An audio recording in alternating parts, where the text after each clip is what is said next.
Walking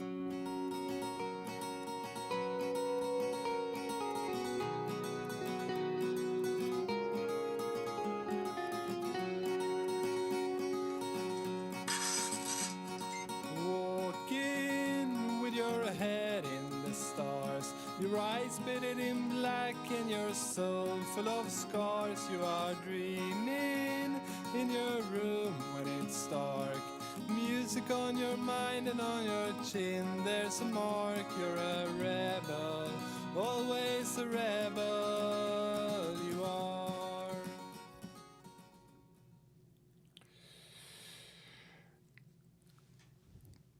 Lenee Tarver, ladies and gentlemen. Hi, Craig. And she's a rebel. I am. Have you ever been called a rebel? Oh, yeah. Oh, my. That was Jan Magnusson, our friend from Stockholm, Sweden, with the original music, I'm a Rebel. You guys want to check him out. He's a great follow on Twitter. Jan, Jon Magnusson. Awesome guy. Spotify, he's got his own podcast called Always a Rebel. Go figure. So it's pretty cool. Lenee, I'm so pumped to have you in here today. I am happy to be here. It's pretty cool. We talked, you've been with AutoMax for 9 months, and this is the first time we've met. I know. It's crazy. What a goofy company, man. It's crazy.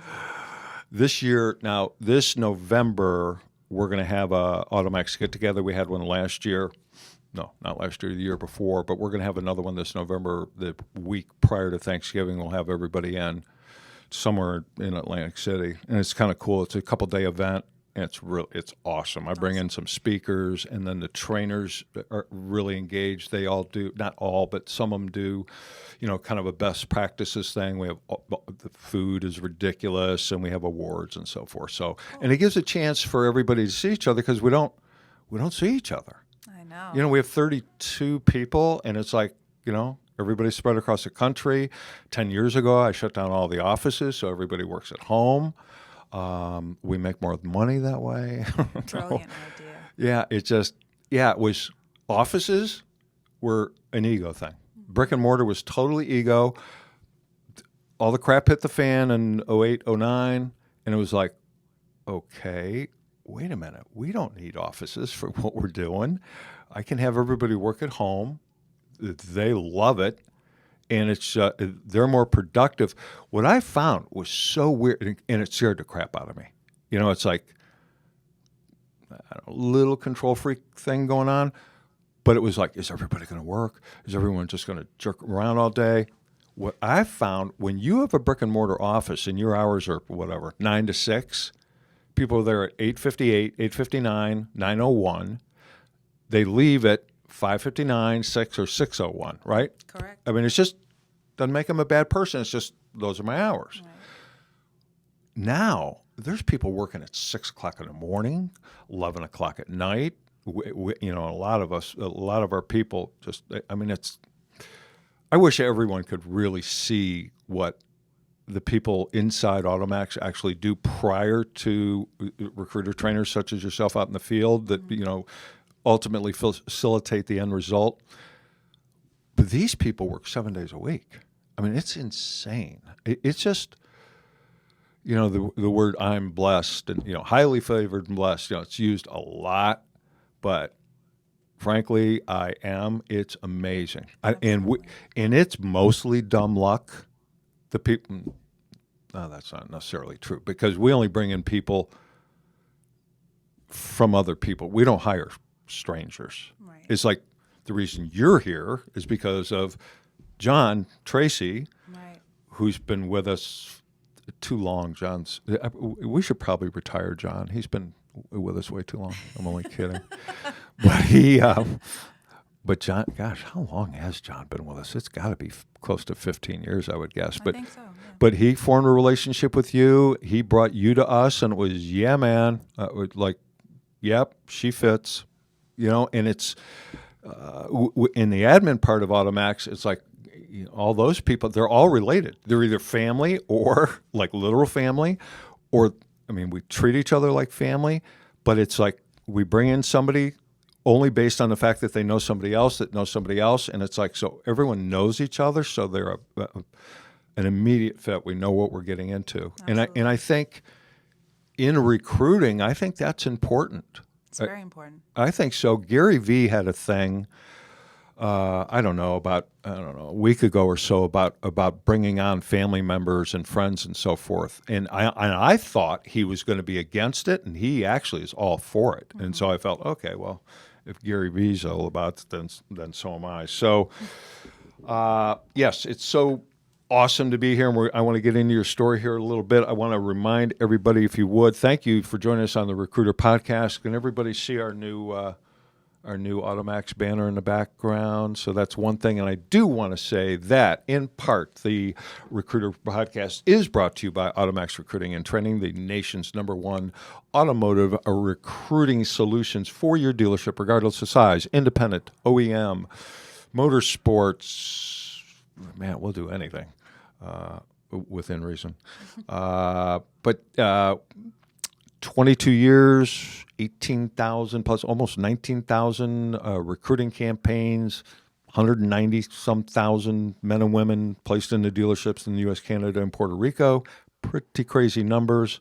We've been lucky, and we have been highly favored and blessed, frankly, and just totally about the people.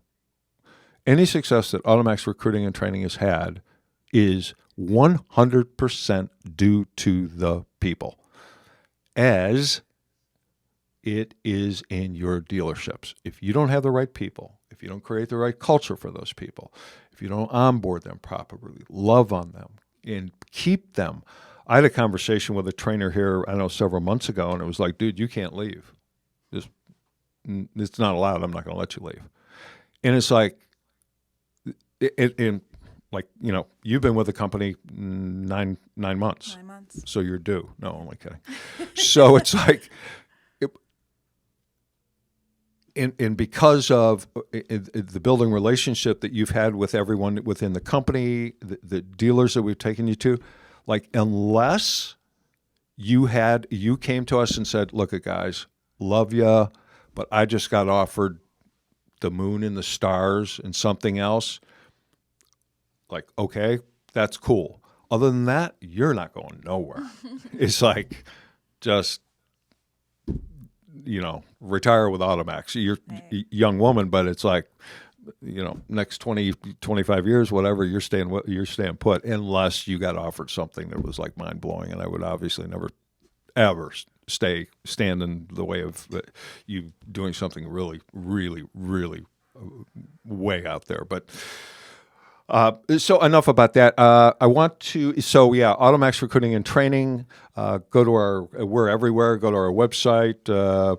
Do business with us. We can help you in any number of ways, whether it's do it yourself, what's called AutoMax Hire, which is remote recruiting, or have one of our amazing recruiter trainers, such as Lenee Tarver, into your store to handle it all. If you want a really hands-off, turnkey, low-fee, guaranteed solution to your recruiting issues, Lenee and her brothers and sisters out in the field can handle that.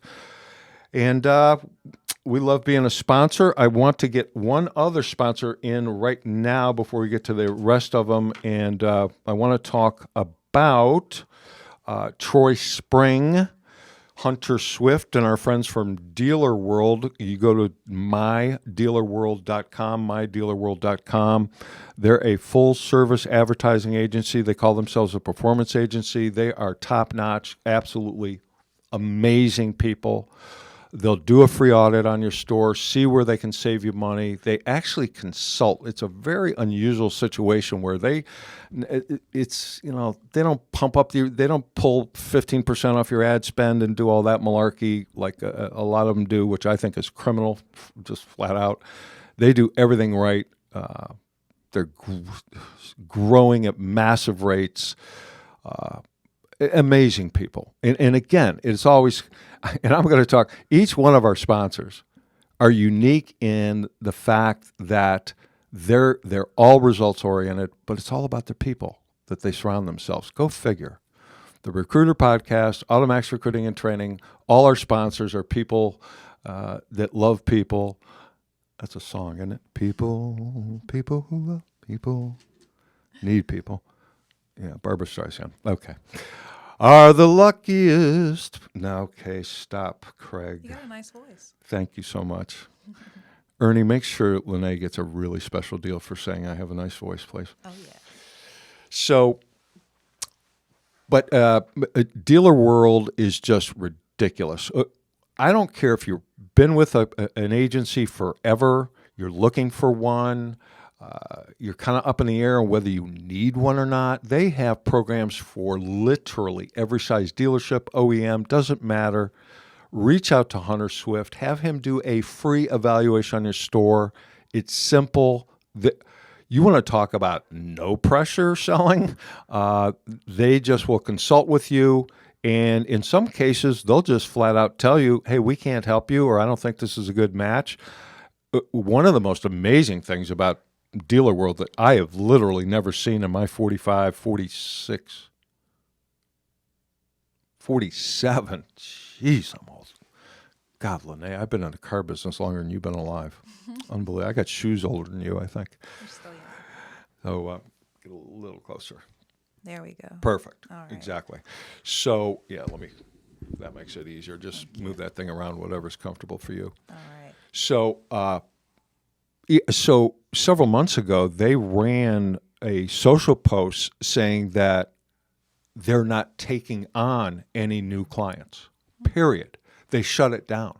Wow. Because the law of diminishing return, they didn't feel that they, at that point in time, had enough of the proper quantity of quality people to be able to service an account, which I have never seen in the automobile business. It's typically always, let's get the big business and then we'll figure out how to service it. No, not them. They took the other approach. We'll get the people first, make sure that they're on board, fully trained, then we'll go after new business. That's unheard of, and that tells me a lot about a company, in my opinion. So kudos to them. How to check them out, you go to mydealerworld.com, hit up Hunter Swift. He's all over social media, or Troy.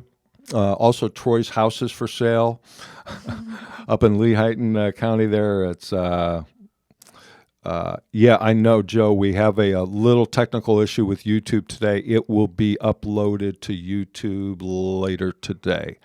But so right now we're just on Facebook Live right now from the AutoMax Recruiting page. AutoMax Recruiting page. Then also, if you would, subscribe to our YouTube channel, which is also called AutoMax Recruiting. In about 2 weeks from now, during post-production, this will be technical difficulty on YouTube. It's not showing. Yeah. About 2 weeks from now, this episode will be uploaded to iTunes, Stitcher, Spotify, Google Play, SoundCloud. So wherever you listen to your podcasts, please upload and join us and subscribe to those channels. Leave us a review, good, bad, or horrible. We would appreciate that very, very much. And if you're listening on and watching on AutoMax Recruiting's Facebook page, it'd be awesome if you guys would share this out. And as always, please engage. I think it's really cool. Our audience starts to engage and they kind of get to know each other. We're going to be talking today a lot about fixed operations, and like most shows, we go all over the place. So please do that. And as typically, we don't do a lot of shout outs and stuff like that as comments show up, but if there, I will glance it from time to time, and if a question comes up, we'll do that. So I want to start this thing today. Give us a little bit, for those of you that don't, Lenee Tarver burst onto the scene here about 9 months ago when she started with AutoMax, started getting into social media, is starting to get a real following, both on social and, more importantly, out in the real world with automotive dealerships, and really making a name for herself, and just, I don't know, one of her best hires in a long time. But if you would, for those of you that don't know much about you, can childhood, where you're from, where you live. Give them the breakdown. Yeah. Who Sure. is Lenee Tarver? And then we'll take it from Absolutely. there. Well, Lenee Tarver actually started off with AutoMax almost 20 years ago. Woo! 2002, I was an AutoMax graduate.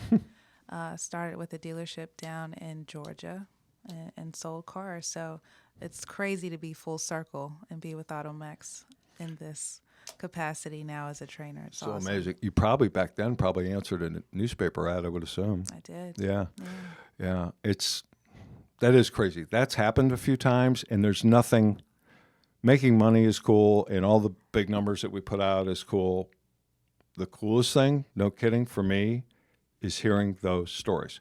Rob Winters, same thing. Started an AutoMax class. Jer Conover, who just celebrated his 20th anniversary today with AutoMax. I saw that. Congratulations, Jer. Yeah, isn't that cool? Yeah. So he recruited Rob Winters. Rob Winters started as a salesperson, went through an AutoMax recruiting and training class, then became a manager, started hiring us, and then bang, however many years ago, 7, 8, 9, 10 years ago, Rob joined us, and it's like those stories are just amazing to me. Has to make you feel good. It makes me feel wonderful. Yeah.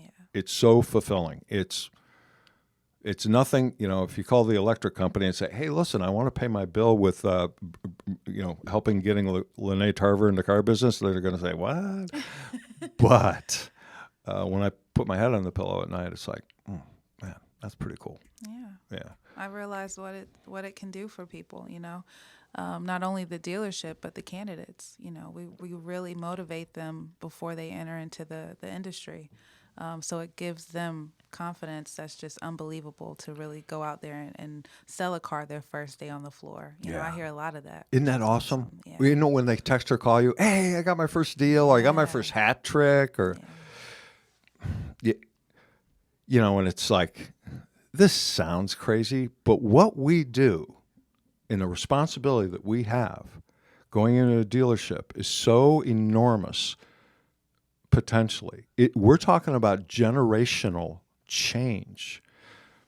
That 20-year-old kid sitting across from you in a job interview that maybe they've never had one or a real one, outside of Wendy's or Right. fast food or whatever.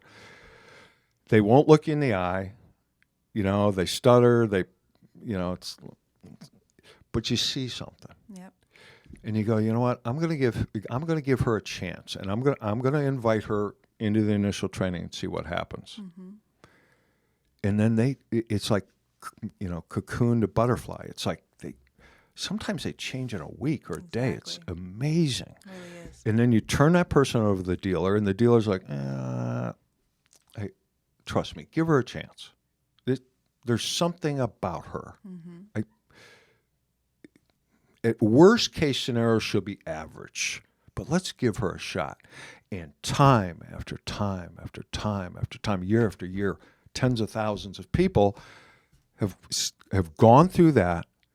And I've told this story before, but I can remember I was in Worcester, Ohio, at a little dealership guy who happened to be a friend of mine I sold cars with, and he ended up buying his own dealership, invited me in to do a class. I had two guys that were working at a factory in Worcester, Ohio. I think it was a plastic factory or something. And they worked what shift did they work? They worked 11 to 7, 11 at night till 7 in the morning. Okay. Filthy dirty. Mm-hmm. Came to the interview. I'm like, dude, not for nothing, but this isn't exactly the way you should dress for this kind of interview. Right. I just came from work. This is what we're doing. I said, okay. The first button pushed, okay, that's important to me. That shows commitment. Yeah. So I asked during the course of the interview, X amount of days of training, can't be late, can't miss any part of the training. Is that a problem for you if selected? No, I'll make it. I said, are you sure, dude? I mean, you're talking about going with no sleep because there's homework. Mm-hmm. There's stuff you're going to need to do after the training days, which are 8 hours long. Yeah. I'm in. Okay. Long story short, they nailed the training. Mm-hmm. Nailed it. They ended up buying a Mazda dealership years later. Wow. And so you're talking about generational change. Yeah. Now, how many times in the normal world of the automobile industry, and you've been in it for 20 years, started when you were 12. So sweet. You're right. So, but how often, and not that it's anybody's fault, and I'm not piling on anybody, because being a manager in a car dealership is a brutal job. But how many people, like I just described, get looked over? Not even interviewed. Look at that guy. Judge a book by its cover. Absolutely. So you look at him and go, okay, yeah, we'll take your application, your resume, and we'll get back to you. But here's two guys that committed so strongly, and that I just made the decision to believe in, give them a shot. And that's all I did. The rest is on them. Right. But give them a shot. Santangelo likes to say, looks for reasons to hire, not to hire. And I think that's really important. Absolutely. Because, there's so many cliches out there. Fire them before you hire them, make it hard, make them jump through hoops. Frankly, I disagree with that. And there's a lot of very famous people that go that way, and I totally disagree with it. I think we give anybody that is mentally healthy, that can physically do the job, to give them a shot. Absolutely. What's the worst that can happen? They don't succeed. But if you don't give that man or woman an opportunity to succeed, they in fact will not. Right. And there are a million stories out there like what I just told where that success ultimately can happen. So why not let it happen in your dealership? It just look way past your own prejudices and what you think is going to work out or not. I know when I first started the company and I brought on trainers, it was like, well, I want to just bring on guys like me, right? So I'd look for guys, right, not women, guys like me. Total train wreck, complete train wreck. It was horrible because the guys like me, either I had the completely wrong conception of myself or whatever happened, but that was not the right way to go. Yeah. So we took a little opposite approach, and let's bring in people a little different from me, and luckily it's worked. After 22 years, it's worked out. So, all right. So back to you. So, Yes. so you started in an AutoMax class, sales recruiting, of course, and you started in the sales business. How long did you sell for? 3 years. 3 years. Yes. And then? I wound up in the service department. Boom. Yeah, right. Actually, as a floater service consultant, I was working for Leith Automotive. Shout out to Leith, great organization. Elite. Worked for them. Actually, started off at a Honda dealership for a week. Floated over to a Mercedes dealership, and they kept me over there. So that's where my service career started. And that's where, I spent most of my time in automotive with service, which was awesome. And did you start as an advisor or a writer? I started as a writer, yes. Okay. Yes. So I did that for quite some time. A lot of things that I tell my candidates is how automotive can change their life. For me, I was, 18 years old, just out of high school. Didn't have an idea of what I wanted to do with my life, right? No college. No college. I just know I needed money, right? I wanted money, and I wanted to make money based on my performance, right? I knew I was worth a lot. At least I thought I was. Where'd that mentality come from? What'd your folks do or do? I watched my mom. She worked 3 jobs just to make sure I was comfortable, make sure we had a home that was safe, and she's just an incredible woman. So, single parent? Single parent, yes. Yeah. Brothers and sisters? I do have a brother and a sister, yes. Older, younger? Younger. Yeah. Younger. So, yeah. Okay, so it was mom and then you, and it you was had me to help. and mom. It was me and mom, honestly. My dad, of course, we're close now, but growing up, he was in the military, and we lived away from each other, but my mom was my rock. So, she was where I got my strength from. So going into automotive, it didn't intimidate me to be around a bunch of men. I actually liked the competition. That's what pushed me. It was just like, I can do what these guys can do, right? And I can do it better. Yeah. But I was fortunate because I was supported throughout my career, and that's what really pushed me forward and how I was able to grow. I'm a true believer it takes a company culture to really pull in good people. You know, if you don't have a good company culture, you're not going to retain the right people. You couldn't be. I couldn't agree more. And those of you that are listening, and those of you that have the ability to be able to make those decisions and create culture, although in my opinion, the lot porter can create culture or be involved in it. I happened to see a post the other day from a dealership we don't do business with yet, or no, we haven't, but they showed the employee lounge, I think it was, and it was a wall of vending machines. Like it looked like a 7-Eleven or a convenience store. It was like knocked out for the employees because the really, truly, without getting crazy here, but your internal customer is the most important customer. If you're my boss and you make me feel part of the team, create a culture where I can be successful, help develop me, inspire me. So you sold me. You don't have to do much more than that for me to treat your customer the same way. 5-star. Exactly the same way. But it starts with treating your employees better, great, top notch, over the top. Absolutely. And truly, I had Adam Aarons in here, I don't know, a couple months ago, 3 months ago maybe.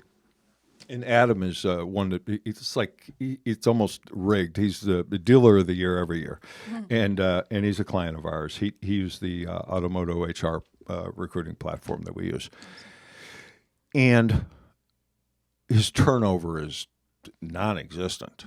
He loses somebody when they want to do something outside the business or what have you. And I asked him, Adam, tell us how you do that. Tell us why your employees are so into you, so the Patriot way. It's sorry about Patriot Way, but his stores are called the Patriot Group, and I think they're up to four or five stores now. Okay. And he said, "Love, just That's that simple. just love, Yep. just love." And it's like I don't think car dealers. We don't talk about that because I think it makes us look soft, wimpy, snowflakey, or kumbaya-ish, but it is about love. Absolutely.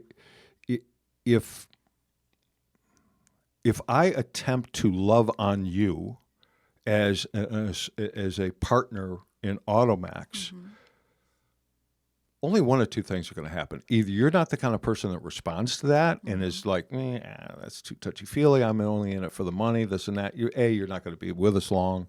And frankly, your career is probably going to go sideways, and no matter what you do. But if you can accept that love and then pass that on to someone else, Right. I'm not sure what bad can come of that. Yeah. And it's good for us. I don't do it with that in mind. I do it because it's a better way to live, and that whole Og Mandino thing and Dead at Midnight and so forth, because that's how I ultimately live my life, and helped me stop being such a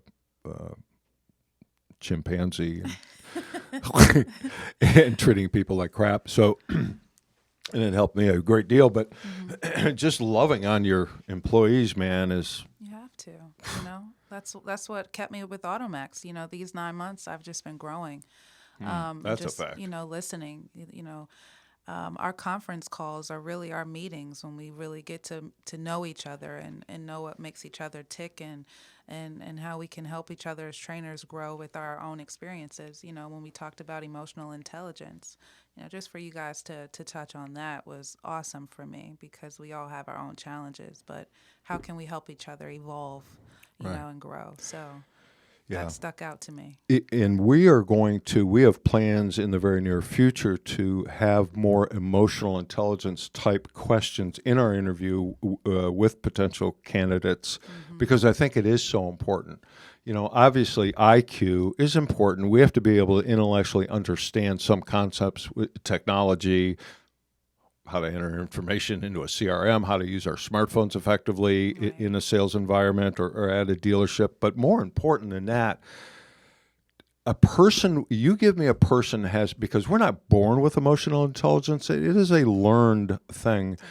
And if you have the ability, the willingness, the open-mindedness to accept the fact that you need, or I need more to be able to show more empathy.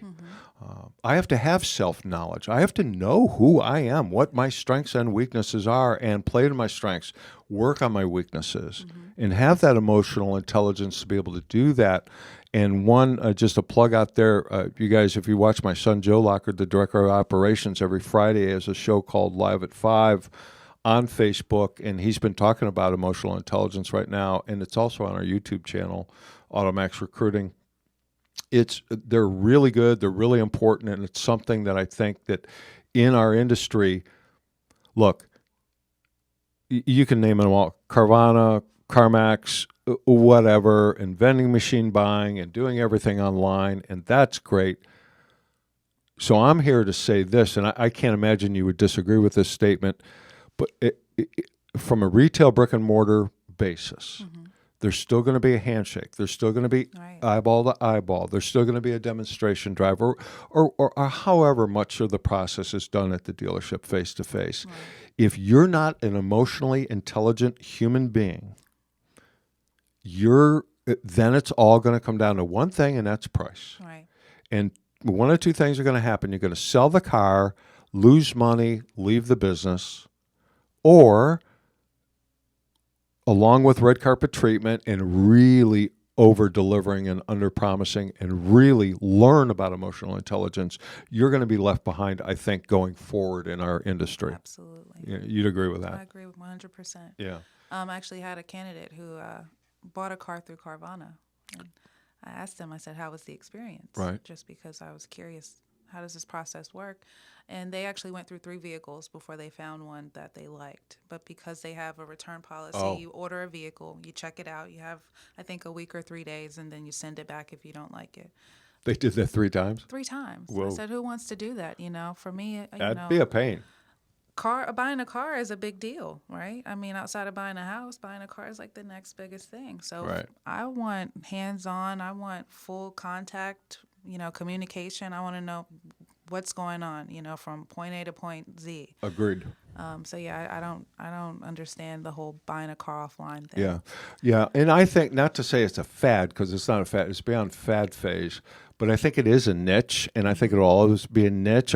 Maybe I just don't want to, but I can't see the day where it's all done that way. I just don't see it happening. There's obviously state franchise laws that'll stop a lot of that, but it's like, I don't know. It's like if you look at, and I did a real deep dive on Carvana probably a year and a half ago or so, and looked at reviews, and you look, and it's all heavily front loaded with 4 or 5 star reviews or whatever, but the bad ones are, I had to wait 3 months for my title, my car didn't get paid, like. They're right, because they have people that literally don't know what they're doing title work. Okay, that's great given inexperienced people jobs. That's what we do. But right, something like that's a little tricky. You got to have previous experience with something like that, and that could end up being their demise. That type of human interaction. They don't know how to handle, because they're so used to doing everything online, using technology so far, because there is, in my opinion, too much technology in certain aspects of our lives and of our jobs and careers and so forth, and our businesses. Absolutely. That sometimes it's got to be you and me. Yes. It's like somebody's got to be able to. I had a major leak at my home, and it was just destroyed the inside of my living room and the front foyer. Yeah, it was a mess. And so I have the best known roofing company. I'm not going to name their names because it's not totally done with. Okay. So not yet. Yeah, so it could be a problem, but I'm hoping not. But so they put on a new roof. It was not cheap, and they did some flashing work that looked horrible. It looks bad. So I don't know. I'll just throw out a number. 15 phone conversations, 5 text messages, 2 emails, and 5 personal visits by a different person each time. Now, the owner of this company happens to go to the same church I go to. Oh, wow. So I haven't used that yet. Okay. I'm trying to stay away from doing I that. would have been on that first thing. I know. I'm just trying to be a regular customer. Now, the last time I talked to him, I said, look, this is going to sound like an idiot, but I'm not just some guy who lives in a gated community housing development. Like, I have, and this is kind of gross, but, I have 100,000 connections, followers, being on social media, and look, all I got to do is one tweet, share it, Right. and it's going to hurt you guys. And I don't want to do that. Fix the problem. Come to me face to face. I'm just not a number. Right. Just come to me and let's work this out. I'm reasonable. I'm not looking for anything ridiculous. Just here's the pictures. Would you be satisfied with that work? No. Okay, then either am I. Let's fix it. I'll be a happy camper and I'll say all kind of nice things about you. Hadn't happened yet, but I'm hoping it does so I don't have to turn into a jerk off. I hope so too, for their benefit. Right. So, all right. So you sold cars for 3 years, and then Yes. why service? What turned you on about that? How'd that happen? So I'm one of those people. I like to study things, and studying the car dealership. Service. I was kind of taken back by service because I realized, you see the same people going into the service department throughout. As a car salesperson, you might sell one car and never see that person again, right? True. Unless they come back. Unfortunately. Right. Whereas service, you're seeing them 2, maybe 3 or 4 times a year, maybe even more sometimes. Good point. So I like the aspect of being able to build that kind of long-term relationship with the customer. Right. I feel like the service department is why people come back to buy cars from a dealership. The old thing: sales department sells first one, service department sells all the rest of them. Absolutely. Yeah, Right? or does not. So for me being in service, I always looked at the dealership as a machine, right? You had to have all of the right parts for the machine to work, and if you didn't, it was going to break. It was going to be some type of failure at some point. And so I was always compelled to just learn, okay, what makes it flow? What makes it go?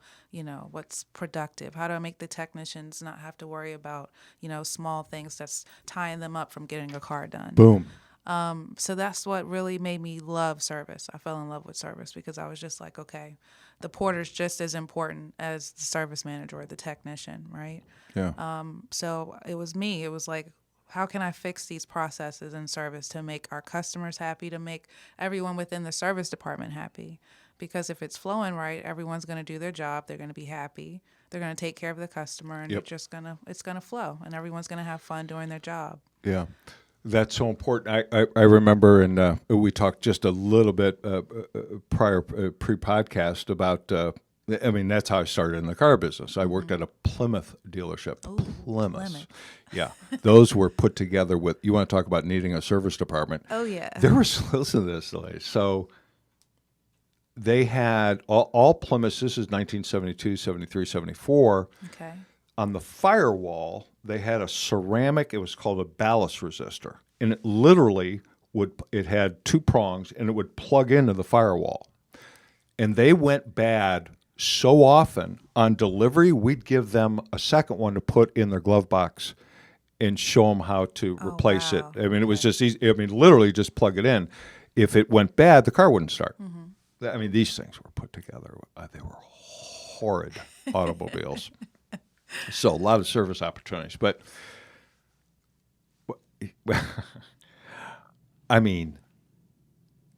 service departments back. I did not do this, but I knew of a guy, and he only worked there for a short time, and he was selling service like candy bars. Man, it was insane. I was like, "What's this guy doing?" He's up selling his tickets were like his customer pay.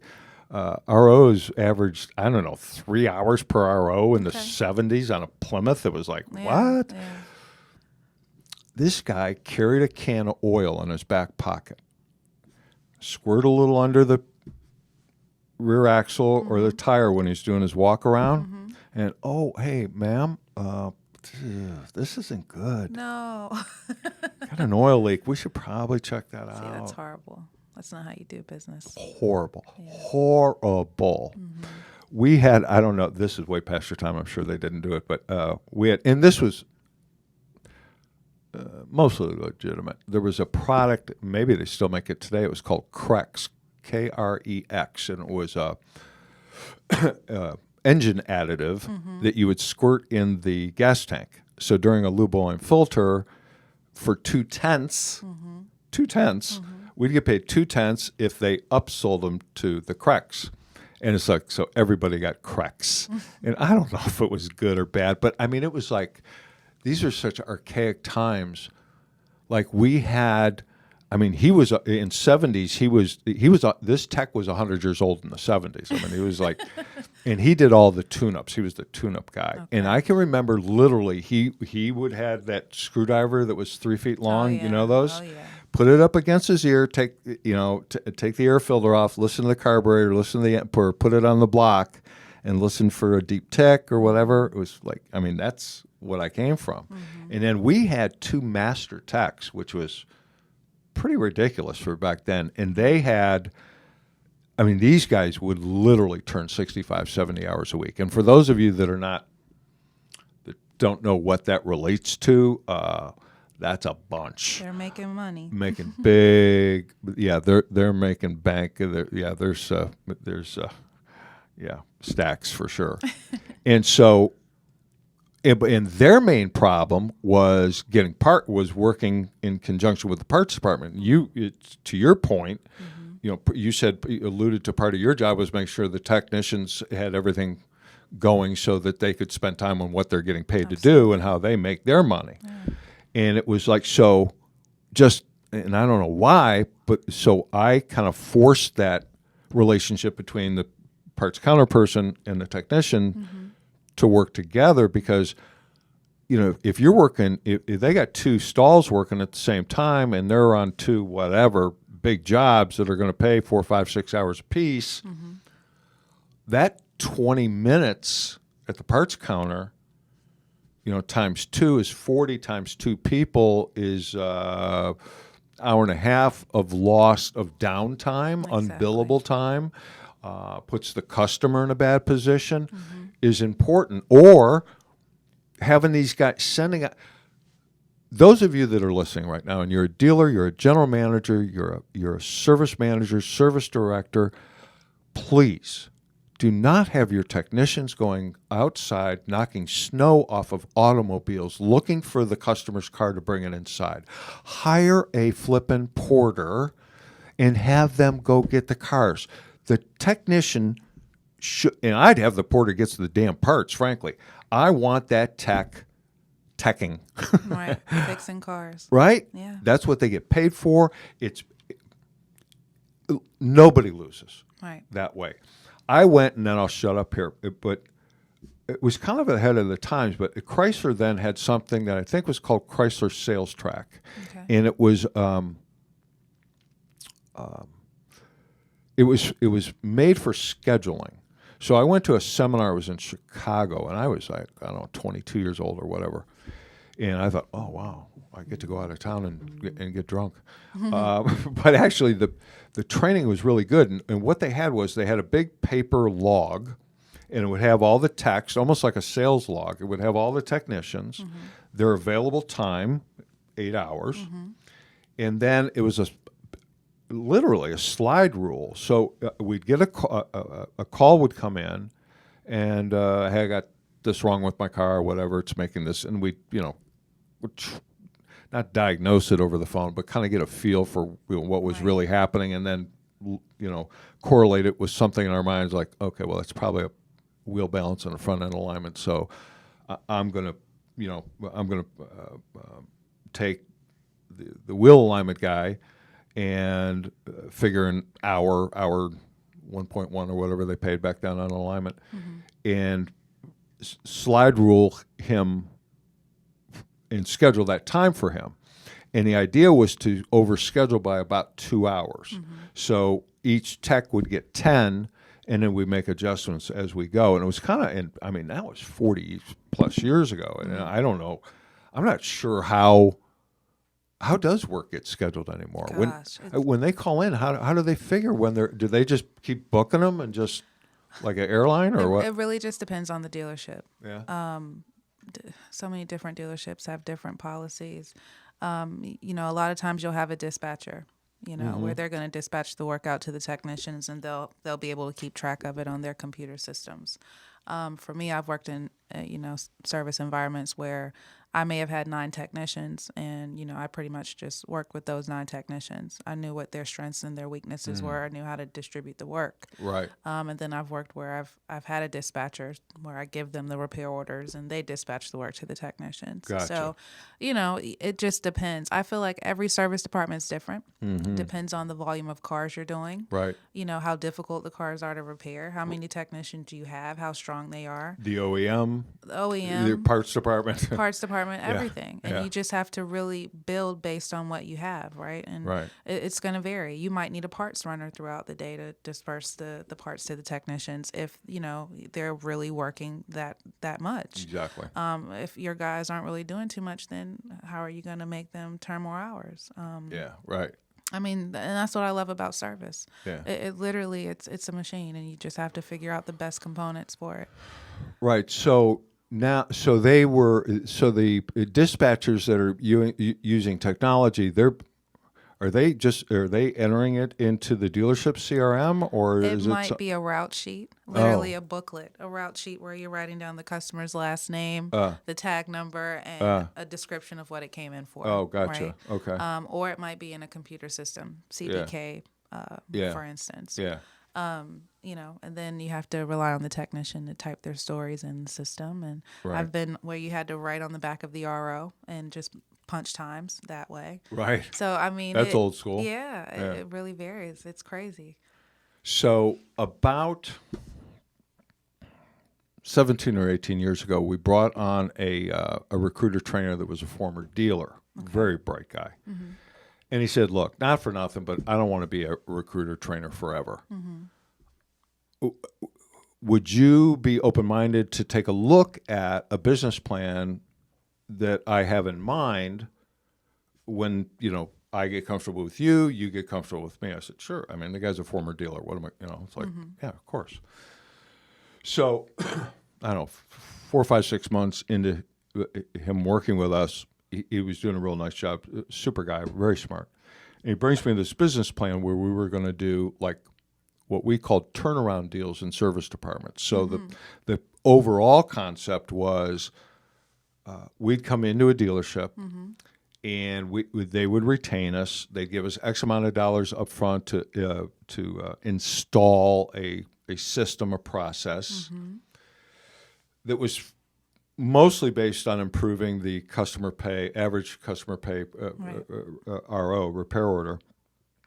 And we would get paid a percentage of whatever we increased that plus parts gross. Okay. So the basic, the pitch was, hey, look, it really didn't cost you anything. You're going to keep what you're currently doing, and you're going to split with us. At the time, we got 35% of whatever the increase was. So we're going to get 35 cents on every dollar you get over that. You're going to get 65 cents on every dollar, or you stay where you're at. So you can't lose. If we suck, you don't pay us a penny, which never happened. So the first thing we did, this is really odd, and I don't know how you'll feel about this, but what the writers were trained to do was provide, so they would know what the customer's issue was or what they wanted done on the car. And this was, so, and then we would hand the tech a blank repair order. So it forced them to do a legit walk around on the car and look at as much as they could do. And they got paid, what did we pay them? 3 or 4 tenths over and above. So they didn't know what the customer was coming in for. Not a clue. So they would look around, and so consequently, you look at 10 cars, 9 of them are going to have something. They're going to need something. They're going to need some sort of maintenance for sure. They're going to need something. Right. So they would come back with their hit list, and typically what the customer was concerned about was in there. Okay. If it wasn't, then we said, hey, what they're here for is, oil change, right? But we were trying to get away from those one-line repair orders because Right. it was I don't know, 85% of them were one-liners, and it's like, a service department not going to make any money at all with 85% one-line repair orders. One-line repair orders, folks, is like the customer says they need a brake job, and that's it. Right. There's nothing else. That's a one-line repair order. So, the only way to achieve 100% service absorption is by upselling the customer into not stuff they don't need, Right. into maintenance work that's going to protect them in the future, add to the resale value of the car, add to the experience of owning and driving the car, and so forth. It's not a bad thing. It's a good thing. It's about making sure your technicians do a multi-point inspection. Exactly. Right? If you've got lazy techs and they're not checking over the car, that's why they're not making money. Exactly right. Right. That's exactly right. Yeah. And that was the idea behind it. And then then that information then was given to the advisor, and the advisor would then reach out to the client and say, "Hey, we were looking over your car, and the technician found this, this, and this." Now, don't need to. This isn't something that's crucial, critical, has to be done yesterday. You got to prioritize. Yeah. Right. So they kind of negative sell it instead of saying, "Hey, as long as the car's here," because now you're being pitched. So we trained them to say, "Hey, look, it's not, unless it was critical, it's not critical. However, it is something that's definitely going to need attention Right. the next time you come in." So typically, what would the customer say? "Well, is there any way you could do it now?" Right. "Well, let me get back to you." And then sure, yeah. And what's it going to cost? So it's $132.44 Right. as an estimate or whatever. Yeah, go ahead with it. And then I tell you, I never get a chance to do it, but the use of these things in a service department, Oh, man. here's what I found, Amazing. right? That's got to be such a powerful tool.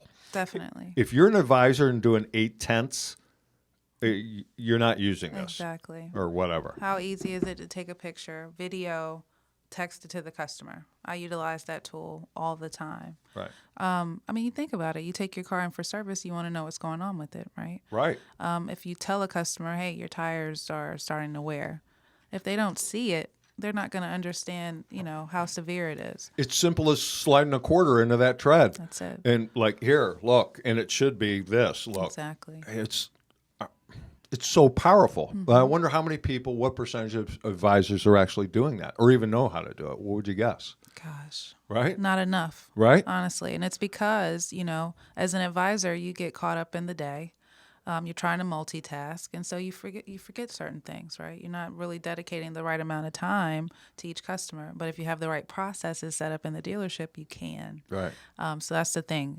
I'm all about process. If you set it up correctly and it flows, everyone from the porter, to the technician, right? We say we hire porters to presidents. Right. It takes a porter all the way to the technician to complete the transaction. Even the receptionists, they're a huge part of the service department, right? Right. People want to know, how long is it going to take to fix their car? What is it? How serious is it? How much is it going to cost, and when are they going to get their car back? Yep. And if you can communicate those basic things on a consistent basis, you're going to get a good reputation. Right. My service customers came in knowing I'm going to do what their car needs, all right? Give me a budget. I'll tell you what you need, and I'll tell you what you can come back for. Yeah.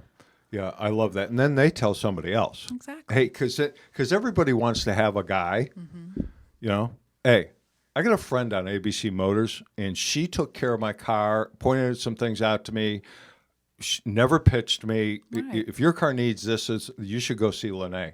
I mean, that's how you build a business. That's how you build a clientele. Yeah, it was never a pitch. It was always about, hey, this is what you need. If you want your car to, operate the way it was built to operate, this is what you need to do. Right. And that's happening with you in your career with AutoMax Recruiting. Same thing's happening. Absolutely. Because of the results and the way that you handle the process that we have.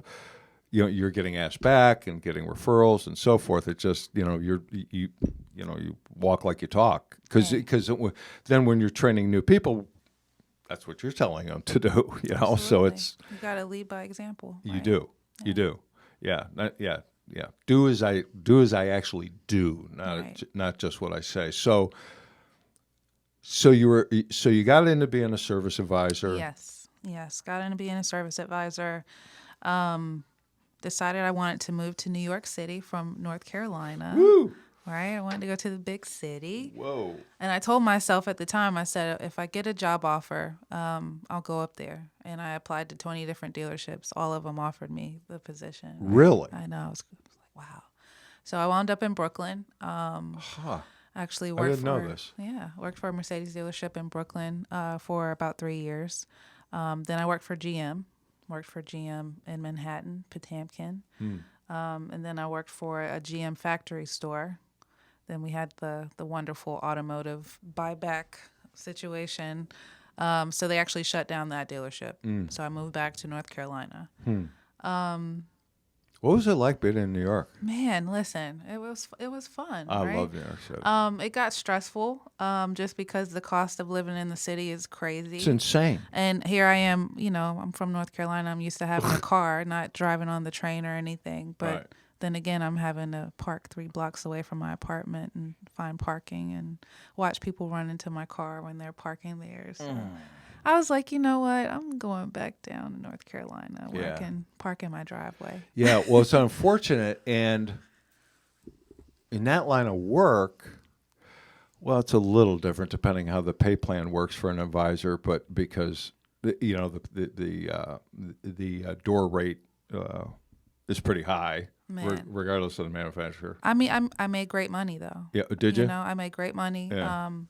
My clients, my customers are always awesome, Yeah, right? yeah. Especially working for Mercedes. I mean, I had customers, hey, come pick up my SL on Friday, take it for the weekend, bring it back on Monday. Sure, no problem.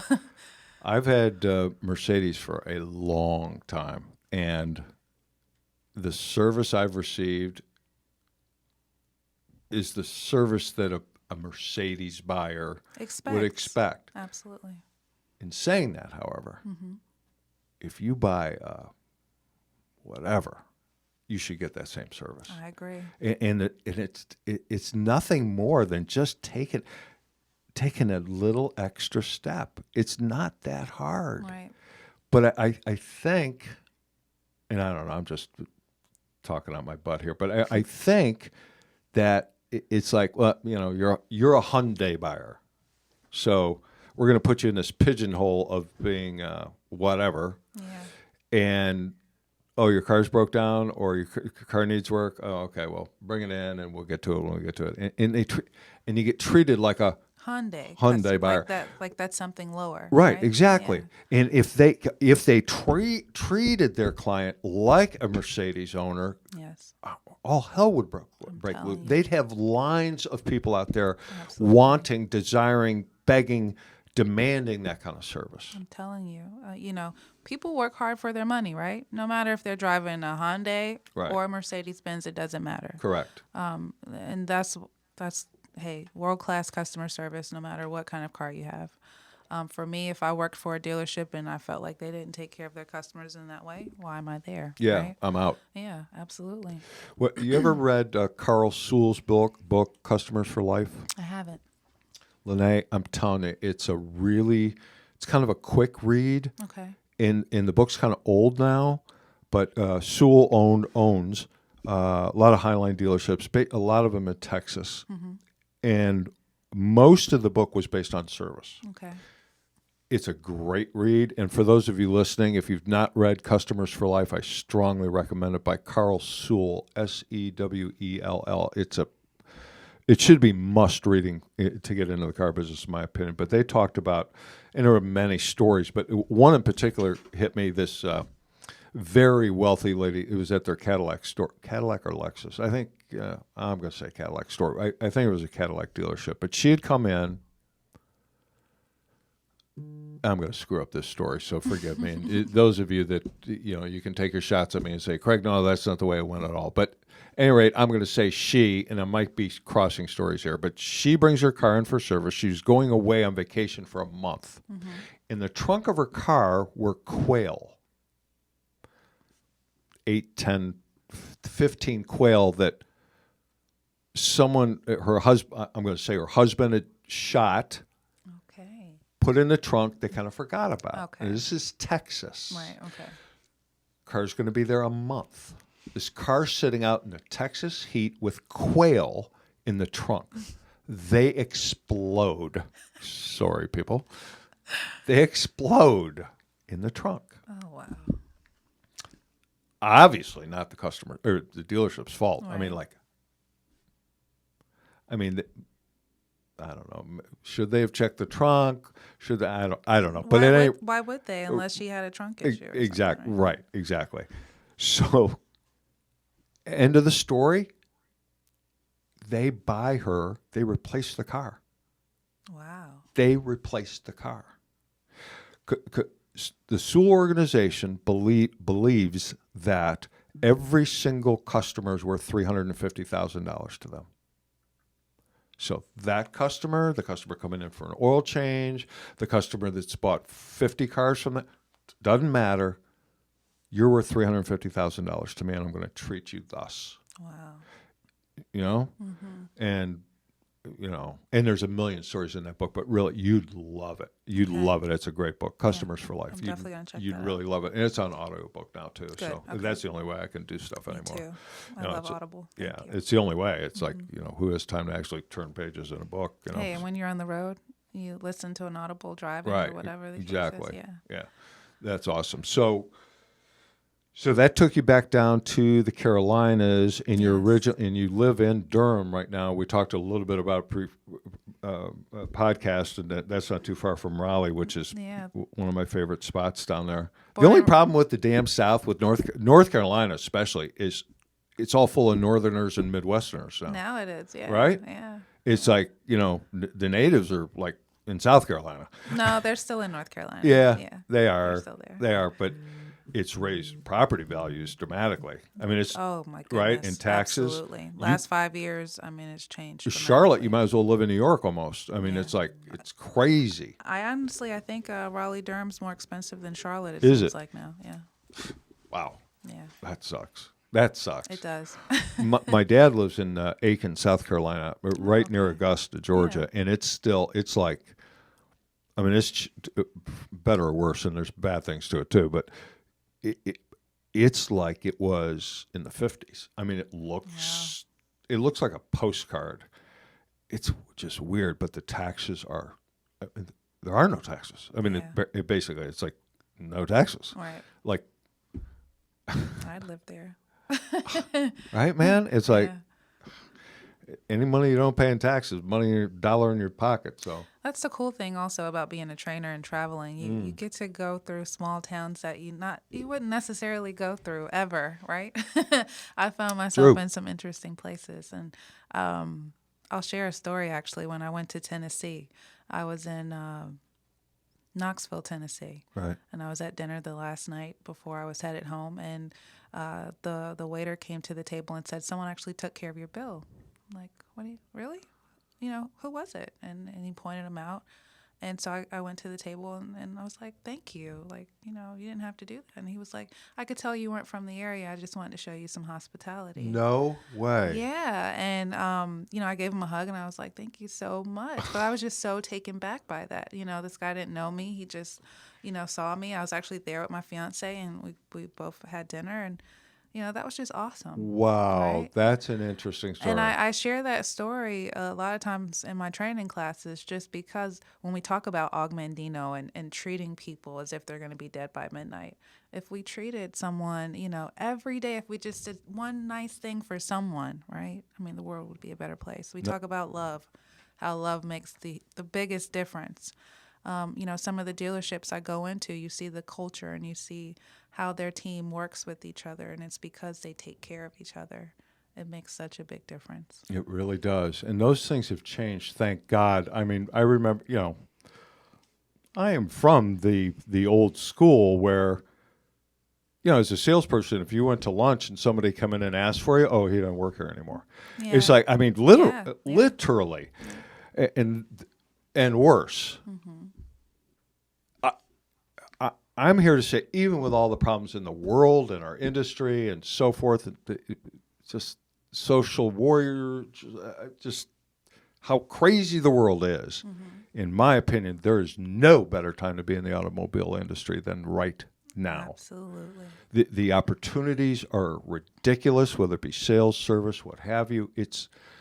I mean, frankly, I was looking up some stuff last night. I was trying, and some of this stuff's hard to Google, but I was trying to find average income for service advisors, and it gets kind of tricky because Depends on where you are. exactly. But it was like mid-50s. But I know, we know. I mean, there's 80, 96, yeah, right? 6 figures, definitely. Because when you're looking at how important that is, a service advisor, and again, I don't know what the average would be, but I don't know, in a relatively busy shop, an average advisor, depending on the day of the week, but they're going to interact with, I mean, how many orders are they going to write? 15? On average, they say 12. 12, Industry okay. average, yeah. So they're writing 12, and if the door rate, the average hour cost to the end user, to the customer, is $150 an hour. Right. I don't know if that's average. That might be a little. That's about right. That's about right. Yeah. Okay, so you're talking about this one advisor in one day is 10 orders times 150 is 15 grand, plus another 2 is $18,000 a day, times 5 is 90 G's, 360,000 a month, Yeah. $5 million a year. Yep. As a service advisor. Yep. We spend all this time, energy, concentration on sales, where a salesperson might talk to 2 opportunities a day. Right. 12 a week, 15, 20 maybe. Or if they're really got their social media game going and this and that and another, maybe 30 or 40 or whatever. But they're never going to talk to many opportunities as you are in the service department. Definitely not. Yet there's there's less training opportunities, I think, there's opportunities, but they choose not to send people, I think. Yes. Right? Yes, I would definitely agree to that. And there's a lot of fixed operations seminars and forums and things to get involved in, but for some reason it's just not. Service gets overlooked. It does. It's so ridiculous, that line of demarcation between past the vending machines is the new car department, Right. and it's like everything changes. It's Absolutely. like 2 different companies, like Yes. almost competing companies. And you know what I find too? I think a lot of times for service departments, they might have 4 advisors, and Yeah. 2 of the 4 advisors have been there for 20 years, right? What do you get with that a lot of times? Bad habits. So they don't want to bring in a company to assess their processes and shake up things, when in reality it needs to happen, Yep. right? Yep. I feel like every dealership should really kind of assess themselves and their productivity for each Right. department annually. Right. It should be done. Right. Well, the old days of taking your best tech, or a tech that could speak English without cursing every 3 words, Yeah. you'd make a good service advisor, Right. right? Those, not that they're totally gone, but you can take a person with maybe some, I don't know, mechanical nuance to themselves, or like that kind of thing, but are good with people, Yes. and we can train them how to be an advisor. Absolutely. I had no, knowledge of Right. car repairs. Yeah, I guess that's what I'm saying. Yeah, I grew up watching my grandfather and my uncle fix old cars. Right. Like they used to, rebuild classic cars. And I used to Awesome. watch them bond. And, watching my uncle, he was the type, he'd have, a Daytona. I remember watching him go to the dealership. He bought a red Daytona 500. I guess that's what you would call it. But it Nice. was a sports car. And I remember watching him buy it on the showroom floor and how excited he was with my grandparents. And, what he put into his cars, right? He wanted, tint and a nice sound system. And, it was his personality. And Right. that's what really got me into automotive, where I was just like, cars are an extension of your personality, right? No doubt. Yeah. So, that's what got me into it and really got me passionate about cars. Right. And then until we bounced back into, how did you meet John? John Tracy's one of a longtime AutoMax recruiter trainer, John- and brought Lenee to the Yeah. family. John is outstanding. What's Yeah. up, John? Hey, John. So I met John through Billy Griffin, who was a general manager I worked with for University Ford. Outstanding human being. Billy has been a mentor to me throughout my career. I'm one of those people, if I go through something traumatic, I'm calling Billy, like, Billy, help me get through this. But he introduced me to John. Me and John talked over the phone, and John talked to me a mile a minute, and I was just trying to keep up. And Yeah, good luck with that. yeah, listen, now I can hear everything he says. He's But before it was just insane. like, take a notepad. He'd tell you, take a notepad, write this Right. down. You right?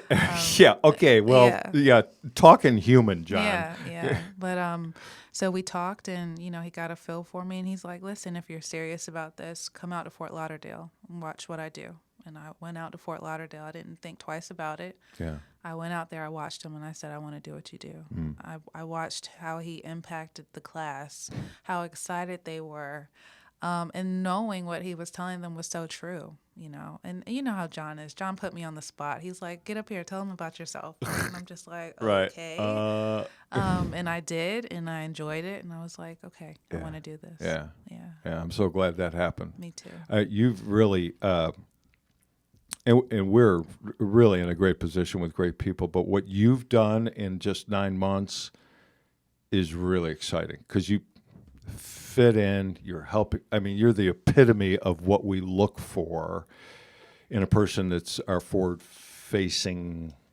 awesome to hear. Yeah, no baloney. It's like if I didn't believe that, I just wouldn't bring it up. But you really do, and for what it's worth, all the decision makers within AutoMax, we are like big Lenee Tarver fans. So, Awesome. yeah. So the future is. I was trying to hide from you guys for a little while. I know, right? Yeah. Shout out to Ernie. He always listened to my crazy questions and helped me kind of figure out things. So, you guys are just outstanding. Yeah. This has been a great experience. I'm still growing. Again, I want to be that career coach. I want to be that person that dealerships go to when they want to improve their processes and they need a strong person. I understand it takes the right people. It's not just about placing anyone in a position. You have to put the right people in a position. Exactly. When I go into campaigns, it's looking at the dynamic of the dealership, right? Looking at how they actually interact with each other. Then you kind of know what type of personality is going to mesh well with the group, right? You don't just want to throw anybody in there. You want them to actually mesh with the group. Right. So Yeah, that's I take key. all those things into consideration. Right. And we just started recently. Now, again, years ago, we had a service training company. And then, long story short, some partnerships don't work out. This one did not. However, so now with you aboard and a couple other people, but mainly you, we're starting to do some recruiting of service advisors and either ongoing or initial training. If you would speak to that a little bit, because that's really, as a company, it's very exciting. It's a huge opportunity for us. It's a gigantic opportunity for dealerships. So if you would speak to that and kind of how we did, like the first one, and how we absolutely. that came about. So that's actually something I'm going to be pushing more for this year, is the service campaigns, just because they have such a large effect on the dealership. I was fortunate enough to go out to Interstate Toyota, an outstanding dealership. Shout out to Interstate. Shout out to Interstate. You guys are so awesome. Yeah. Went out, I did a service campaign for them. Again, you want to assess the service drive. You want to look at their processes and see if there's things that can be tweaked that's going to make, it easier for everyone else. Right. You have to make sure your advisors have the time to really dedicate to each customer. So it was a good experience with them. I was able to bring on, 3 strong service advisors. Again, I know the mindset you have to be a service writer. So I was looking for people who, under pressure, they're not going to crack. They're going to have that constant communication with the customer and not be afraid to communicate with them, right? Won't crack under pressure. That is key, man. Friday afternoon, and you got 5 open ROs. Yeah. Like, I wouldn't it's the leave. weekend. Yeah, I wouldn't leave until my customers were taken care of. It didn't matter if we closed at 6 and I was still there till 8 o'clock. I mean, you just had to do it. And sometimes you might run into a situation, a customer has to have their car. Right. You run into a hiccup. Right. Hey, Happens. I need the tech to stay. I'm going to stay. Yeah. We're going to fix it. Yeah. Right? Right. Yeah. Service is special. I have a special place in my heart for service. It is. Yeah. Yeah. The people are unique. Absolutely, absolutely. The technicians, the relationships I've built throughout. They are a whole different breed. Man, and Right? it's just you don't know what you're gonna get, right? But you have to be like a therapist and a friend and a boss all at the same time, right? Because they have their own difficulties. They come in every day, and Oh yeah. the strain they put on their bodies mentally, the things they have to figure out. Cars aren't as simple as they were before. Oh Now, man. No, they're that like long computers. screwdriver thing is. Yeah, they're computers now. Right. So, I mean, these guys really, they're very knowledgeable. I didn't realize just how special technicians were. Right. Yeah, I think right. that's why we're seeing a shortage now. I think so as well. It's Yeah. unfortunate, and again, and not I would it wouldn't matter if you're a male or female sitting here. What is frustrating for me is, and it's going to take a while, and it's going to take people like us talking about it, and others that are more influential than we are. But what a great opportunity for women to.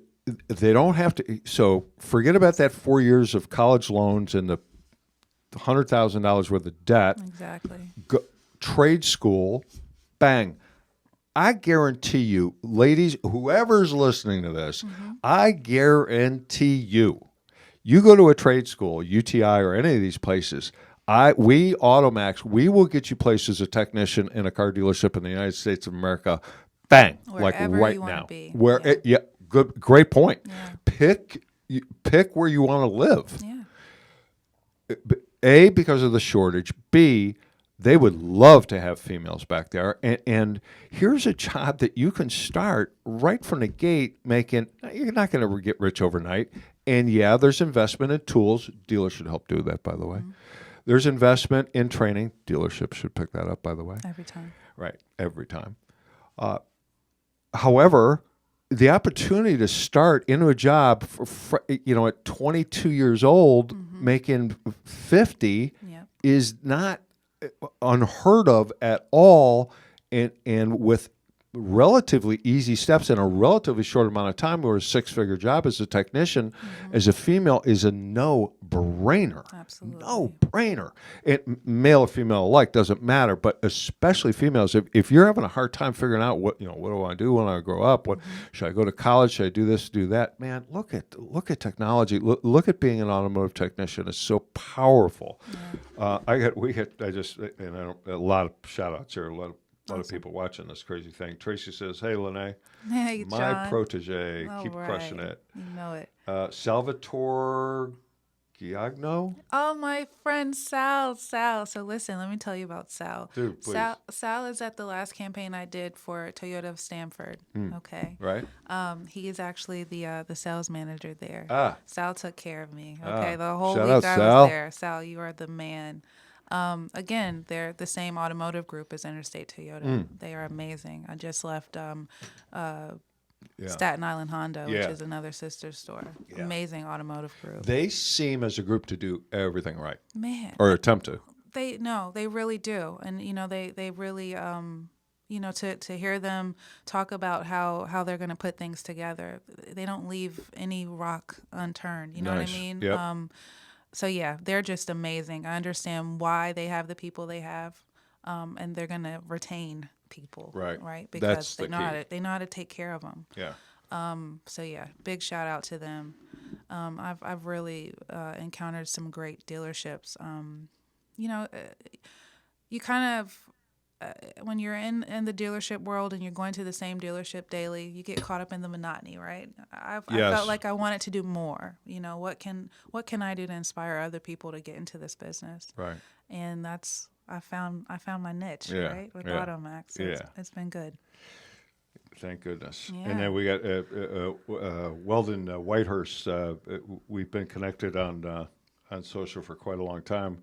And he said, if I had to get a job right now in automotive, it would be as a service advisor, not a salesperson. Yeah. And I think a lot of people, if you really think it through, hey, Dara Moore, good to hear from you. Dara, yes. Yes. We have to talk about CYC. And here we got, this must be hello from Williston, North Dakota. Do you know a wow. Christine Hefert? That name ring a bell for you? Christine Hefert. Must just be someone saying hello. So everybody on here, hi and thanks. And if you guys have a specific question about service, fixed ops, recruiting of such people, so Yes. forth, just put it in here. I'll try to pick up on it as we go here. So in recruiting salespeople and recruiting someone as a service advisor, I mean, there's a lot. I mean, you would agree. Well, I don't want to put words in your mouth. Would you agree that a service advisor is in part a quote unquote sales position? 100%. It is, right? 100%. We know sales is about, explaining the features and benefits of a new car. Right. Service is the same thing, explaining the features and benefits of making a repair or, doing preventive maintenance. It's all about communication, right? And understanding, again, in sales, you're understanding the customer's needs and their wants in a new vehicle or used vehicle. Service, you're understanding their wants and their needs. They need to have the car back. They've got a budget of whatever it is. And it's the same thing. Right. It's the exact same thing. Right. So people that have, I don't know, a sales mentality, Might not always be good for service. So that's the tricky part. Right. Right. Yeah. And why would that be? What would be the breaking point there? Why would they not be, in your opinion? Service, I feel like you have to be a little bit more compassionate, right? Just because you're dealing with people that are not going to be happy. Yeah. When you're going to buy a car, that's exciting. Good Most people point. are going to be happy. You're going into service, you're more so like, this is inconvenient. I don't want to do this, Right. It's going to cost me money. Yeah, so you have to be prepared to deal with any and every type of personality, mood swing, whatever the case is. You got to be prepared for that. So not everyone's built for service. You got to be a special type of person for that. And a lot of things I see Keep too. talking, my mouth's full. I know. Look, you see, I jumped back in there real quick. A lot of things I see in service too is burnout. I want to talk about burnout, right? The scheduling. We see that a lot in automotive, right? Just the hours. So the advisors are working too many hours and burning out. They're burning out. I see that a lot, especially with advisors who've been in the business for 20 plus years. You see them get to a point where it's just like, I hate my life, right? Again, it's that monotony, right? How do you break up that monotony? Boy, how do we change that? I feel like it's lack of training, because after they've gotten to a certain point and they're comfortable, right? Okay. You feel like you don't have to train them or do anything else, right? Gotcha. So they're not growing. So now they're stagnant and they're in that Right. same repetitive. They're on autoplay when they're at the job. Yeah, and you're going to get burnt out that way. That's interesting. I had a really cool schedule too. When I was working for Leith, we had what we call a 5-day, right? Every 3 weeks we get 5 days off consecutively. Whoa. So we really were working a 4-day work week, right? So we'd come in, we'd work Monday, Tuesday, be Right. off Wednesday, Thursday, come in, work Friday, Saturday. The dealership was closed on Sundays. Wow. Then we'd come in the following week, we'd work that Monday through Thursday, but then we're off Friday, Saturday, Sunday, Monday, Tuesday, and come back that Wednesday. Whoa. And when I tell you everyone was relaxed, everyone was focused, Yeah. They could go on those trips with their family without using their vacation. It worked out perfectly. Whoa. People weren't trying to find something else. It was a cool situation. Wow, that's unusual. That Yeah. I've never heard of. You have to have the right staff for it, of course. You can't be shorthanded on staff to make that work. Right. but, Did they have staggered hours? Did they have like shifts? I would No. get, no. You come in, you work the full day. Oh. Because you'd be working the full day anyway. With Right. service, you're working 7:15 to Right. 6. That's right. That's true. Right. Yeah, and you have an hour lunch typically. Wow. So, yeah. That's interesting, man. Yeah. Would you agree? And it's something that I saw not too long ago, and not too long ago. No, I did see it long ago, and I agree with it 100%. That sometimes in sales, like as a young salesperson, you're given numbers to go present to the buyer, potential buyer, and the payments are whatever. $638 a month with $4,500 down or whatever. Right. And the manager's like, "Go get him! You can do this!" And Yeah. you know, I had that happen. go Of course. Yeah. $600 a month. You know, Yeah. as a salesperson, when they leave that night, they're getting in their 15-year-old used car that they paid $800 for. They have $600 a month rent, child on the way, whatever. Right. There's zero way that they can relate to presenting a payment to a customer of $600 a month because there's no way they can pay it. Right. It's like it puts them in a hard position.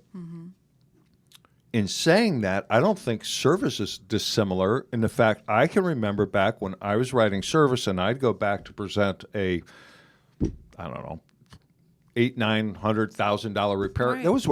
That was more than I paid for my car. Right. I mean, this is back in the Stone Age, but still, it was so. I can remember Lenee being freaked out, like talking myself and I can't. There's no way I can present this repair. You can't do that. Right? Yeah. I had to fight through that too, but it was more so I'm doing them a disservice if I don't present them. Of course, everything, absolutely, right? you are. And then from there, it's like, okay, once I do present it, I have to provide a solution for them. If I know they don't have the income to pay for the repair, what can we do? Can they Right. apply for a credit card? Can they do it in, sections?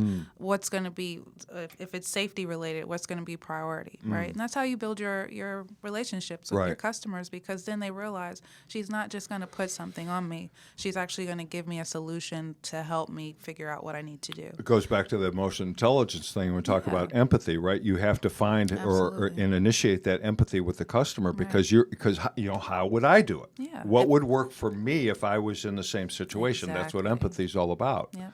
So, but I think that's a very real thing. When you agree that, it's have like, to. sometimes we ask people, service advisor, salesperson, F&I person, whatever, to present numbers or do something that they can't or won't do themselves. But it's a tricky situation, but you have to look at it from a point of empathy. Yeah. And like, okay, so here's what the car needs.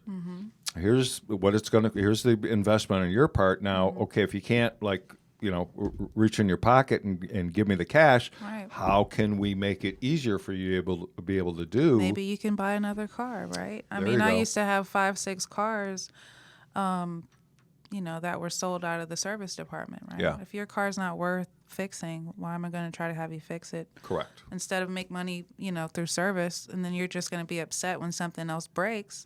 Why not put you in a new car? Then Right. we're building a whole nother relationship on a whole nother vehicle. Right? Yeah. I think one of the reasons that doesn't happen is that, it's that sales against service mentality. Yeah. If the sales department is paying retail for reconditioning, they're more likely to make that happen, so the service department doesn't get screwed out of basic revenues.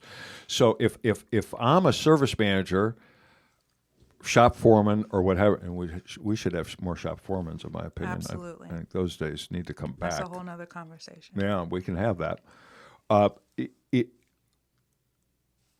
If I'm a service manager and I know, hey, look, they're going to this car needs $2,500 worth of work.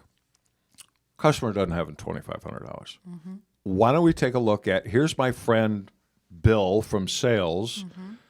We have something going on right now, yada, yada, yada. You can get into a new car with a full factory warranty for only blah, blah, blah a month, or get you, a few dollars more than you're paying now, whatever the pitch is. Right. Because the service manager knows once that car's traded, the used car director is going to pay him that $2,500 anyway because they're paying retail. Now, service has to give sales retail service, Right. Not just charge them retail prices. But if you have that kind of connection between your sales and your service department, more car deals are likely to happen in Exactly. that service lane because of that the price structure, if nothing else. Definitely. The worst thing you could do is, everything goes through at wholesale plus 20% or whatever, And it's because then the service department's actually going to lose money by turning that customer to the sales department, and they're going to push hard to sell that $2,500 repair. So it really backfires on them, which is just stupid. It's short-sighted. And you've got to think about, really what's going to benefit the customer, right? Right. So, yeah, I'm always going to say, okay, this is the best route for the customer. When you, Anthony, 4-day work week, I tell you, man, here's what's happening. There's a lot of things happening in the shortage of technicians. Mm-hmm. It's critical. It's an epidemic. I can't overstate the shortage of technicians in our industry. It is brutal. Agreed? Yes, definitely.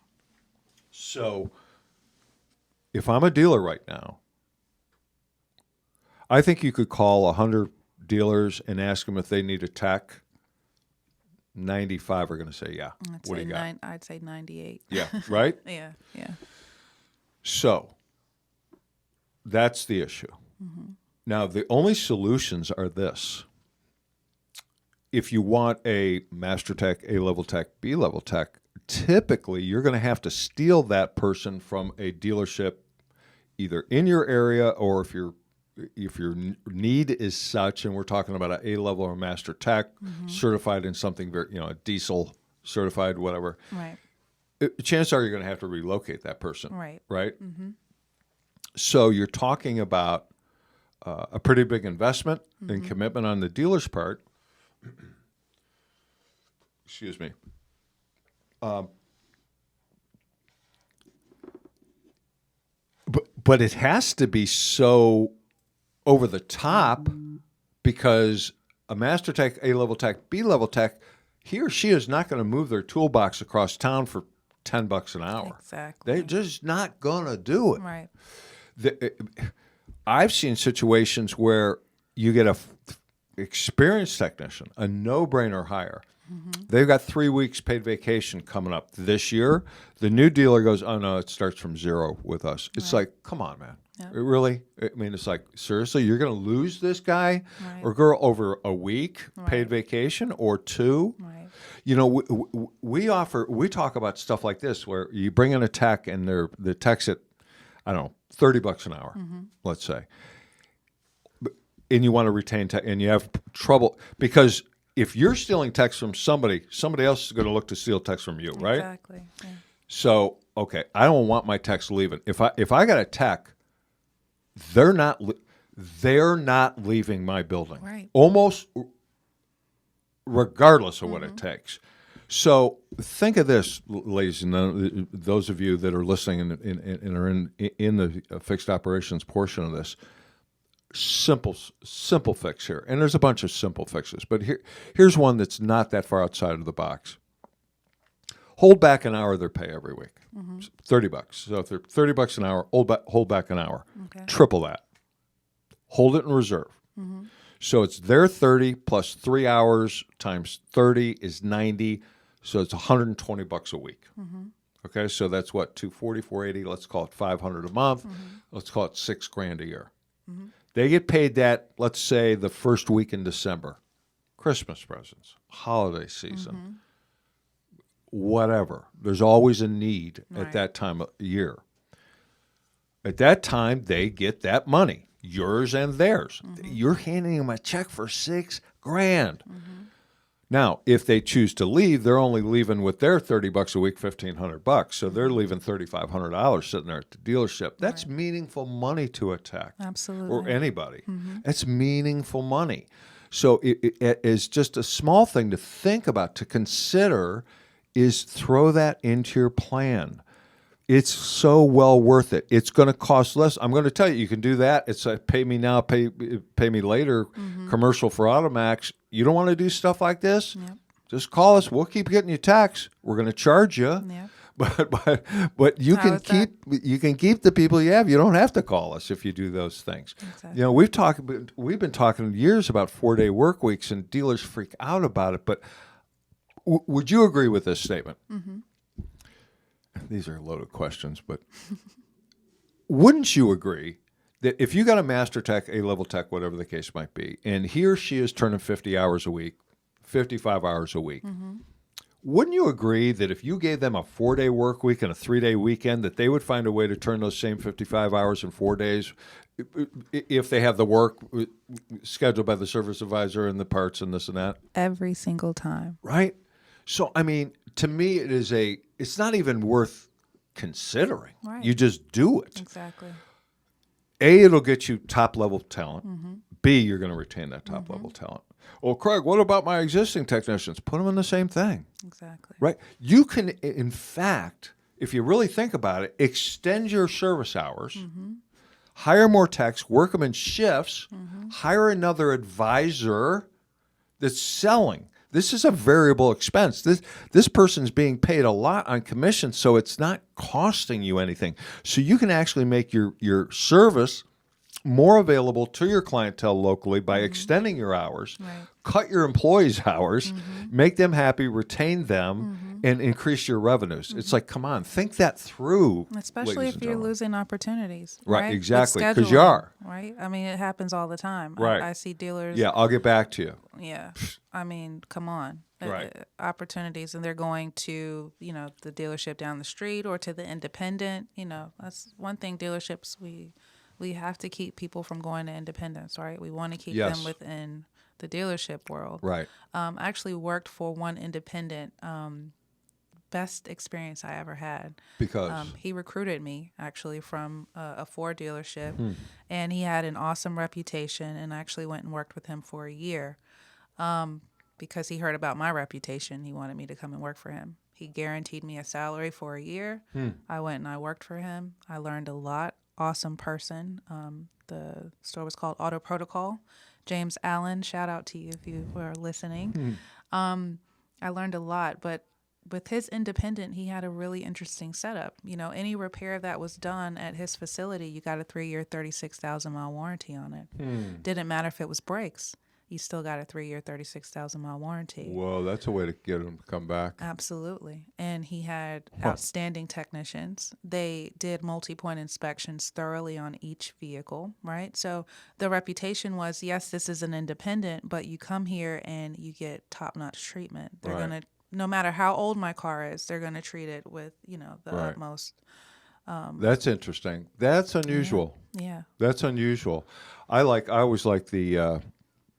and these are simple things, and I'm hoping this doesn't happen a lot anymore. I'm hoping that this is involved in service advisor training, but it always killed me. And this is something I picked up somewhere along the road, but it was like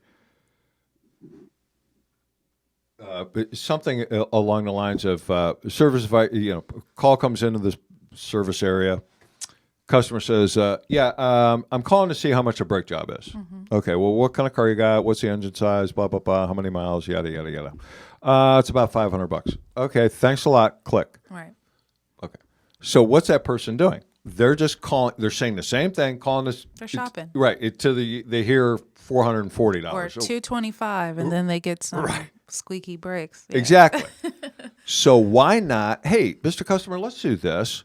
Because I don't know, this brake job could be $50, it could or $500, it could be a $50 tweak. I don't know. Exactly. Let's go ahead and schedule you 2 o'clock, 4 o'clock later this afternoon. Be better. Come in. We'll inspect it at no charge to you. Exactly. And let's see what's happening. Because I want to be able to save you money and do the best job possible, what your car really needs. What do they have to lose at that point? Exactly right. Yeah. So, but it's so, that's just, but I'm afraid that more often than not, they're getting quoted that, hey, a brake job on your car, your engine size, your make and model and miles is going to cost X amount of dollars. To get them off the phone. Right. To get them off the phone. Yep.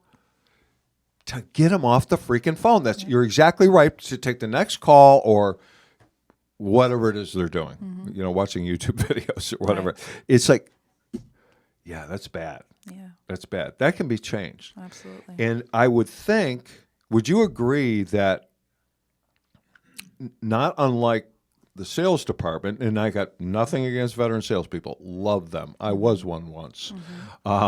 Love everyone in the car business. bringing in that new hire that's never sold cars before, though, when you can fill his or her mind with the proper information, the proper technology, process, training, development, inspiration, and so forth, it's the same in the service department. Yes. Yes.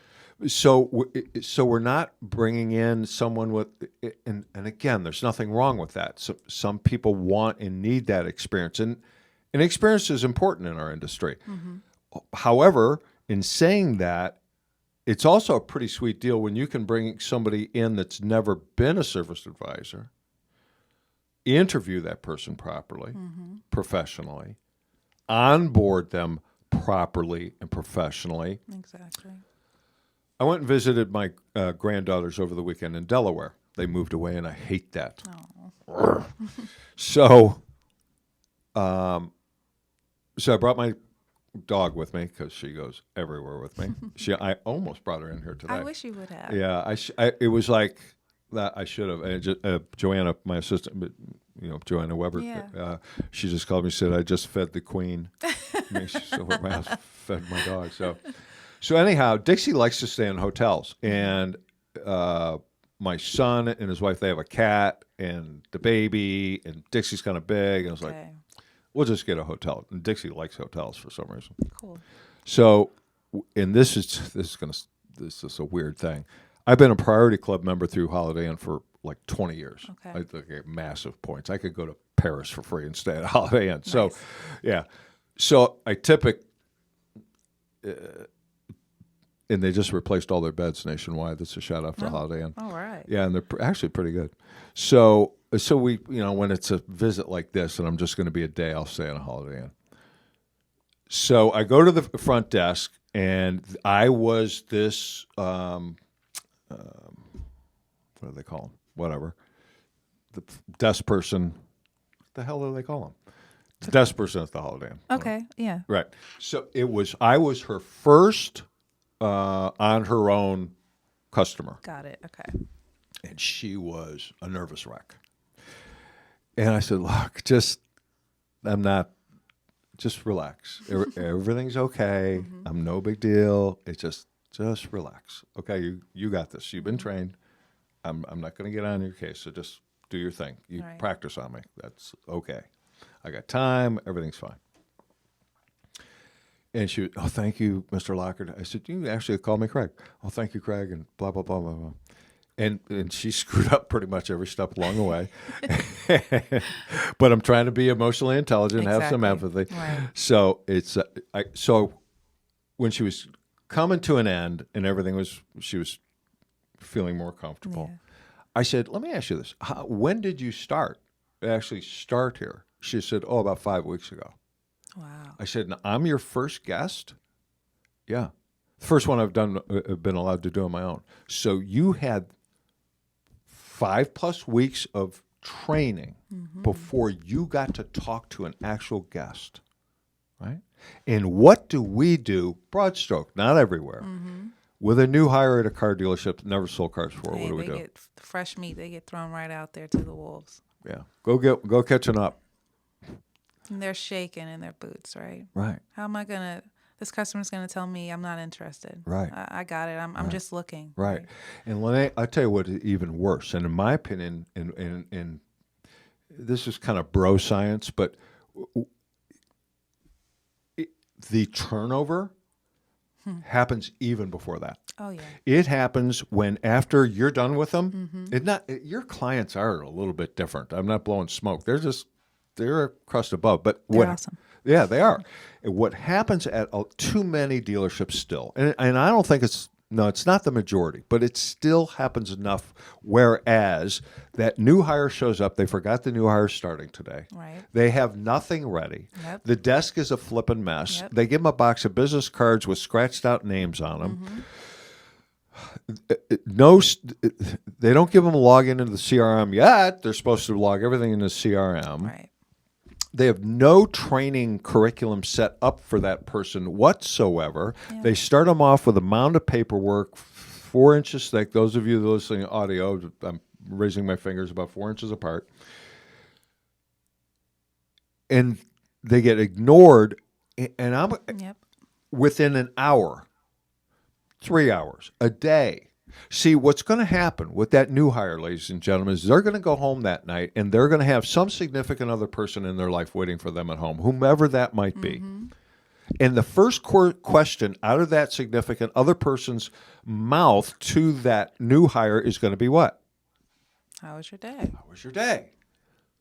Well, not I that. don't even know. Yeah. I don't know. I didn't do any. Not that great.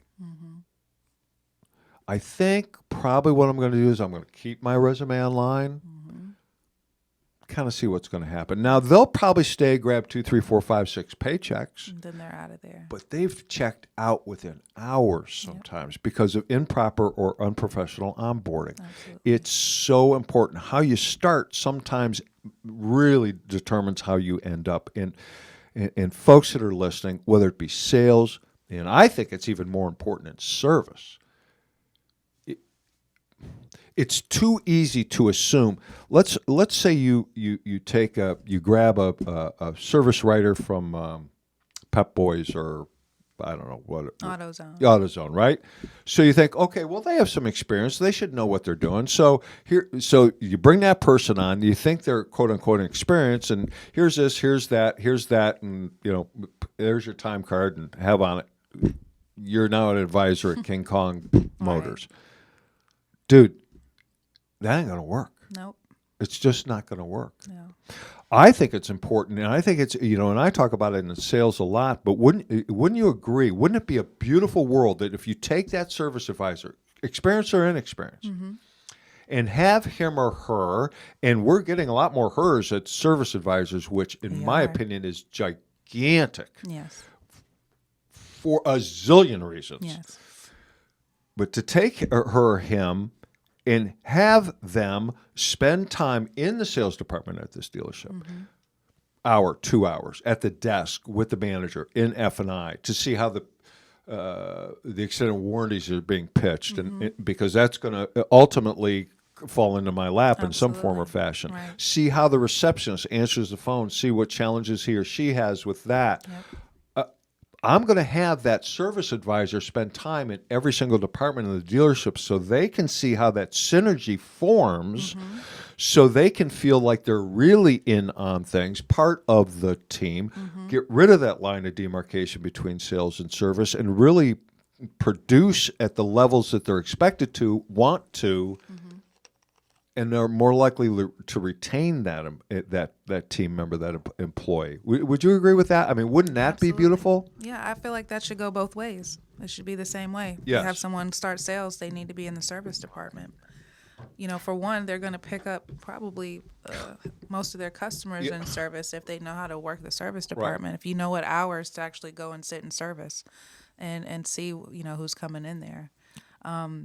I feel like every department should do that within the dealership. They all work together.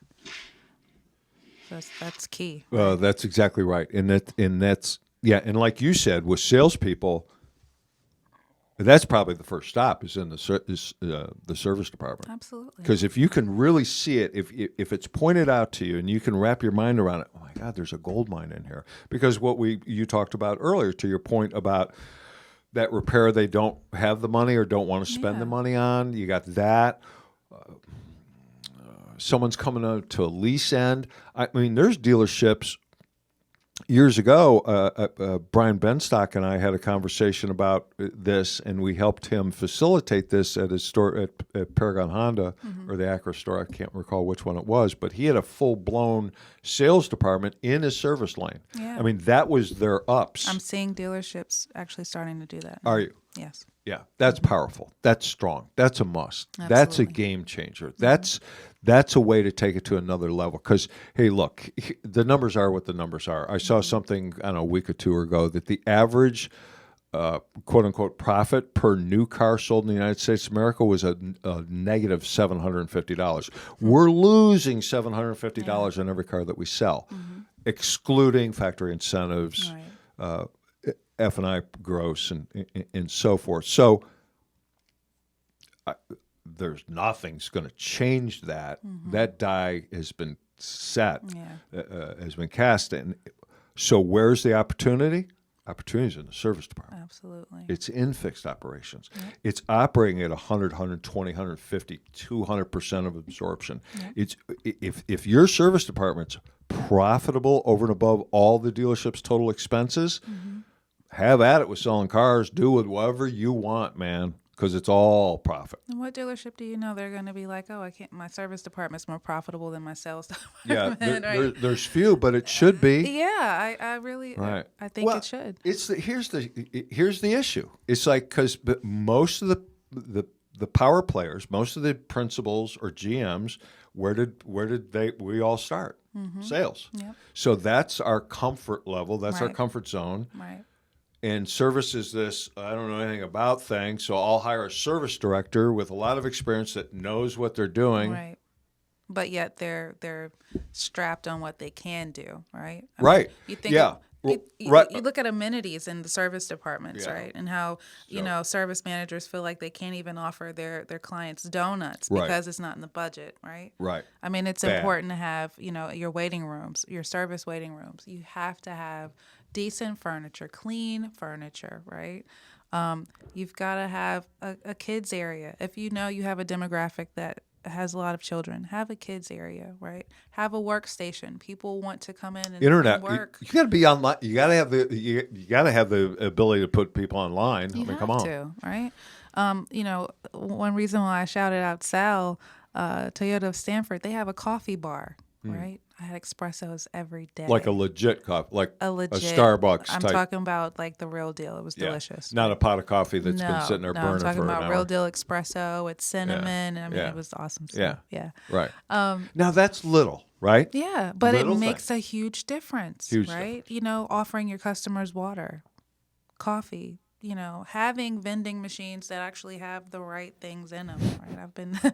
I've been to dealers where they have vending machines and that's not what came out. Right. 'Cause Yeah. they're just sticking stuff in. Yeah. I really wanted a Skittle. How did I get a But, Hershey bar? yeah, what is that? So, amenities are key. I mean, having a shuttle service, right? You gotta, if you don't have rentals at your dealership, have a shuttle service. Right. Have something for your customers. They all can't wait, or they may not have another vehicle. Again, it's about convenience. We live in a world now where it's all about convenience, right? Convenience and value. If you show people value, they'll pay for it. They won't question it. Boom. Yeah. People from the book 1 Minute Salesperson. People don't buy our products, services, or ideas. They buy how they imagine using them. Here's the key: will make them feel. Yes. As human beings, we're basically motivated is by two very basic things.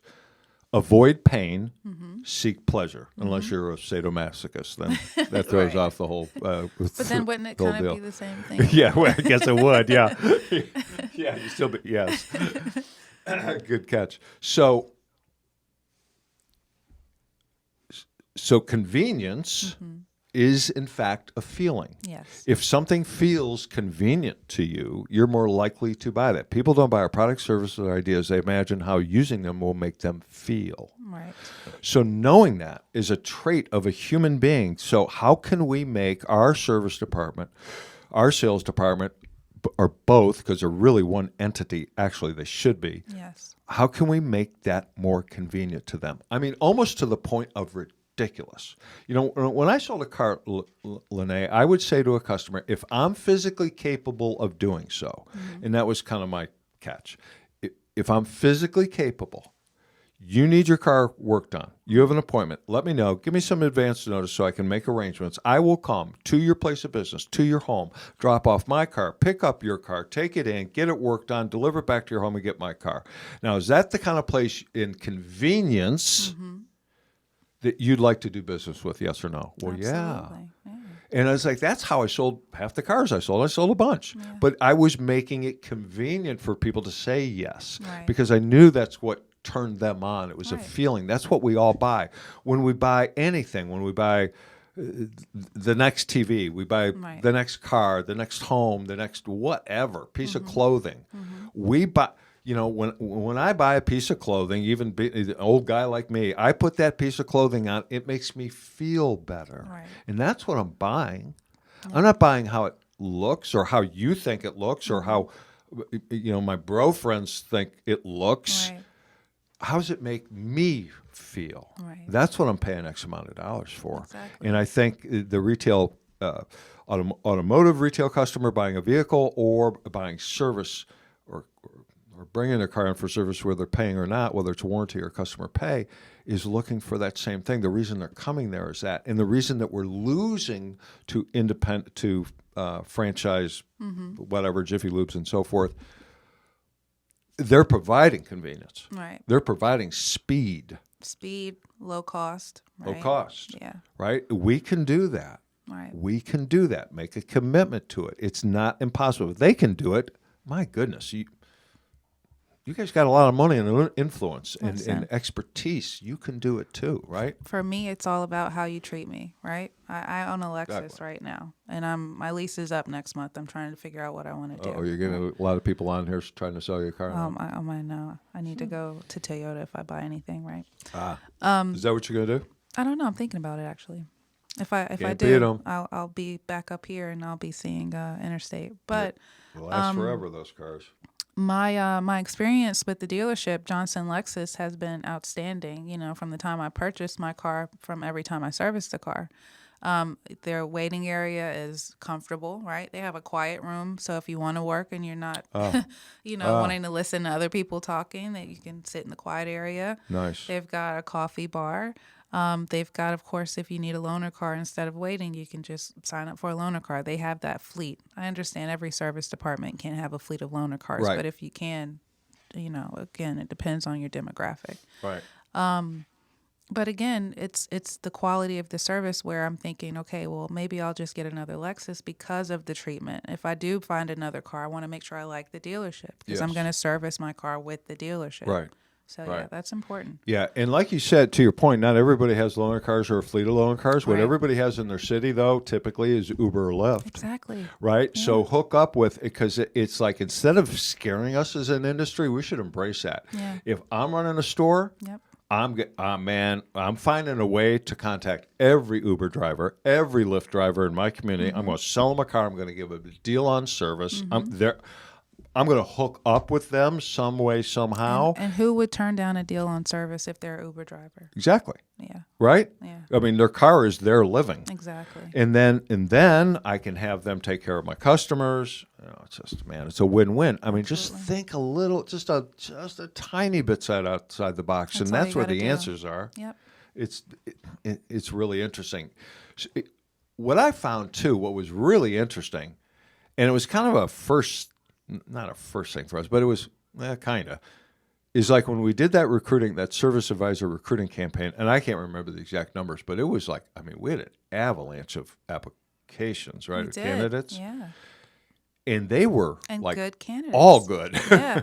It was like, whoa. Yeah. Because I didn't know, seriously, I didn't know really, I personally didn't, Joe and them kind of had a better idea than I did, but I was like, oh, really? We're doing that? Yeah. Okay. Yeah. And it was like, whoa, Yep. these people are top notch. Yep. And it would be hard to figure out who do I want to turn over to that, and sometimes that's pretty tricky. It is. Yeah. As a trainer, it's one of the hardest things in getting into our business, becoming a recruiter trainer for AutoMax Recruiting and Training, is, in my opinion, and this is pretty close to 100%, is for the person such as yourself to not look at every candidate as though I'm hiring them, even though that's very important. Very important. Do I want my name, Right. AutoMax's name, on this candidate? Exactly. Very important. However, what works for you, what wouldn't work for you if you were making the decisions, running the dealership, you were the service director, service manager, GM, GSM, whatever. We also have to understand that just because I'm not over the moon thrilled about this particular candidate, they might be. Exactly. So I cannot, my responsibility is to make sure that they have the opportunity to at least talk to that person, because I could be wrong. Right. And that obviously flips both ways. Hey, I'm all about this person, and they're not. Right. And fortunately, we have people that place those people as well at other dealerships that might look at that candidate a little bit differently. But Right. it's a weird dichotomy. It is. And that's why I say I'm more so focused on the dealership and what I feel like they want, right? Because that's what's most important. Yeah. So I'm looking at, their dynamic and saying, okay, I think this person would make a good fit. For me, I get a kick out of sitting down with, the managers at the end and saying, okay, well, who did you select to Right. see if we kind of meshed on the same people. Right. Sometimes you do, sometimes you don't, right? I know. But it's cool to watch how that comes together. Yeah. I always found a lot of cases, and I don't know, I didn't keep exact count, but quite often a dealer would step over what I perceived as being the best person in class. Okay. And I think, unfortunately, in some cases, again, I don't mean to offend anybody. I do enough of that just by accident. You sound like me. Sure, whatever. So the world needs more of that, I think. I agree. Yeah. So, I would have King Kong in class, and they wouldn't pick them, and it was like, what? Mm-hmm. Are you kidding me? Okay, fine. I'm going to put that person across the street, and they're going to beat your brains out for the next 10 years. I always ask why. Why didn't you choose them, right? Yeah. And they might say something where you're like, I kind of see it, right? Or they might be like, you're way off. Yeah. So. Well, I think sometimes it's a matter of ego. I think it's sometimes that they know they're so strong that they might have, quote unquote, trouble controlling that particular that employee. happens. I've seen that quite a few times, actually. Yeah. And that's unfortunate because if you don't want a person that's going to come in there and cause chaos and anarchy. But however, if you can't put that person into the team and take advantage of that person's talent, that's an on you thing, I think, rather than on the person. On the person. Yeah, I would agree 100%. What do you see going forward if you could wave a magic wand in talking about fixed operations? In every part of it, the scheduling, the initial, the time spent with, whether it be in the lane or at a desk, which I think that could be interesting to talk about. What your points, what your thoughts are on that? How much time that should be spent? What type of communication between the advisor and the customer? Upsells, how they should be handled. The relationship between the writer or advisor, and the text, the manager, everybody involved. In your perfect scenario, paint that out for our audience, would you? Absolutely. What would be perfect for you, in your opinion? The perfect service department would consist of, when you pull in, of course, everything is clearly marked and distinctive for you to know exactly where to go, right? Where to pull into. That's big. That's huge. You know what? I didn't think about that. That is number one. Yes. It drives me crazy when I don't know where the heck to go because I look like a dope. Yes. So that would be, clear. As soon as you pull up into the service drive, being greeted by a porter or service advisor right at that moment. And then, again, just setting the expectation. I had a service manager tell us we had to set the expectation for each customer, right? Meaning finding out exactly what their schedule is, finding out what time do they need their car back, finding out if they need transportation, finding out, the best contact number for them, what's the best time to reach them, all of that important information that if you forget, it's going to make your day more difficult. Now you know how to plan out your day. Yeah. If I have a customer that says, I need my car by 1 o'clock, I'm going to treat them differently than someone who says, I need it by next Tuesday. Right, yeah, and or they're waiting or whatever. Right, exactly. Right. So, it would be a process where you pull in, you're greeted by a porter.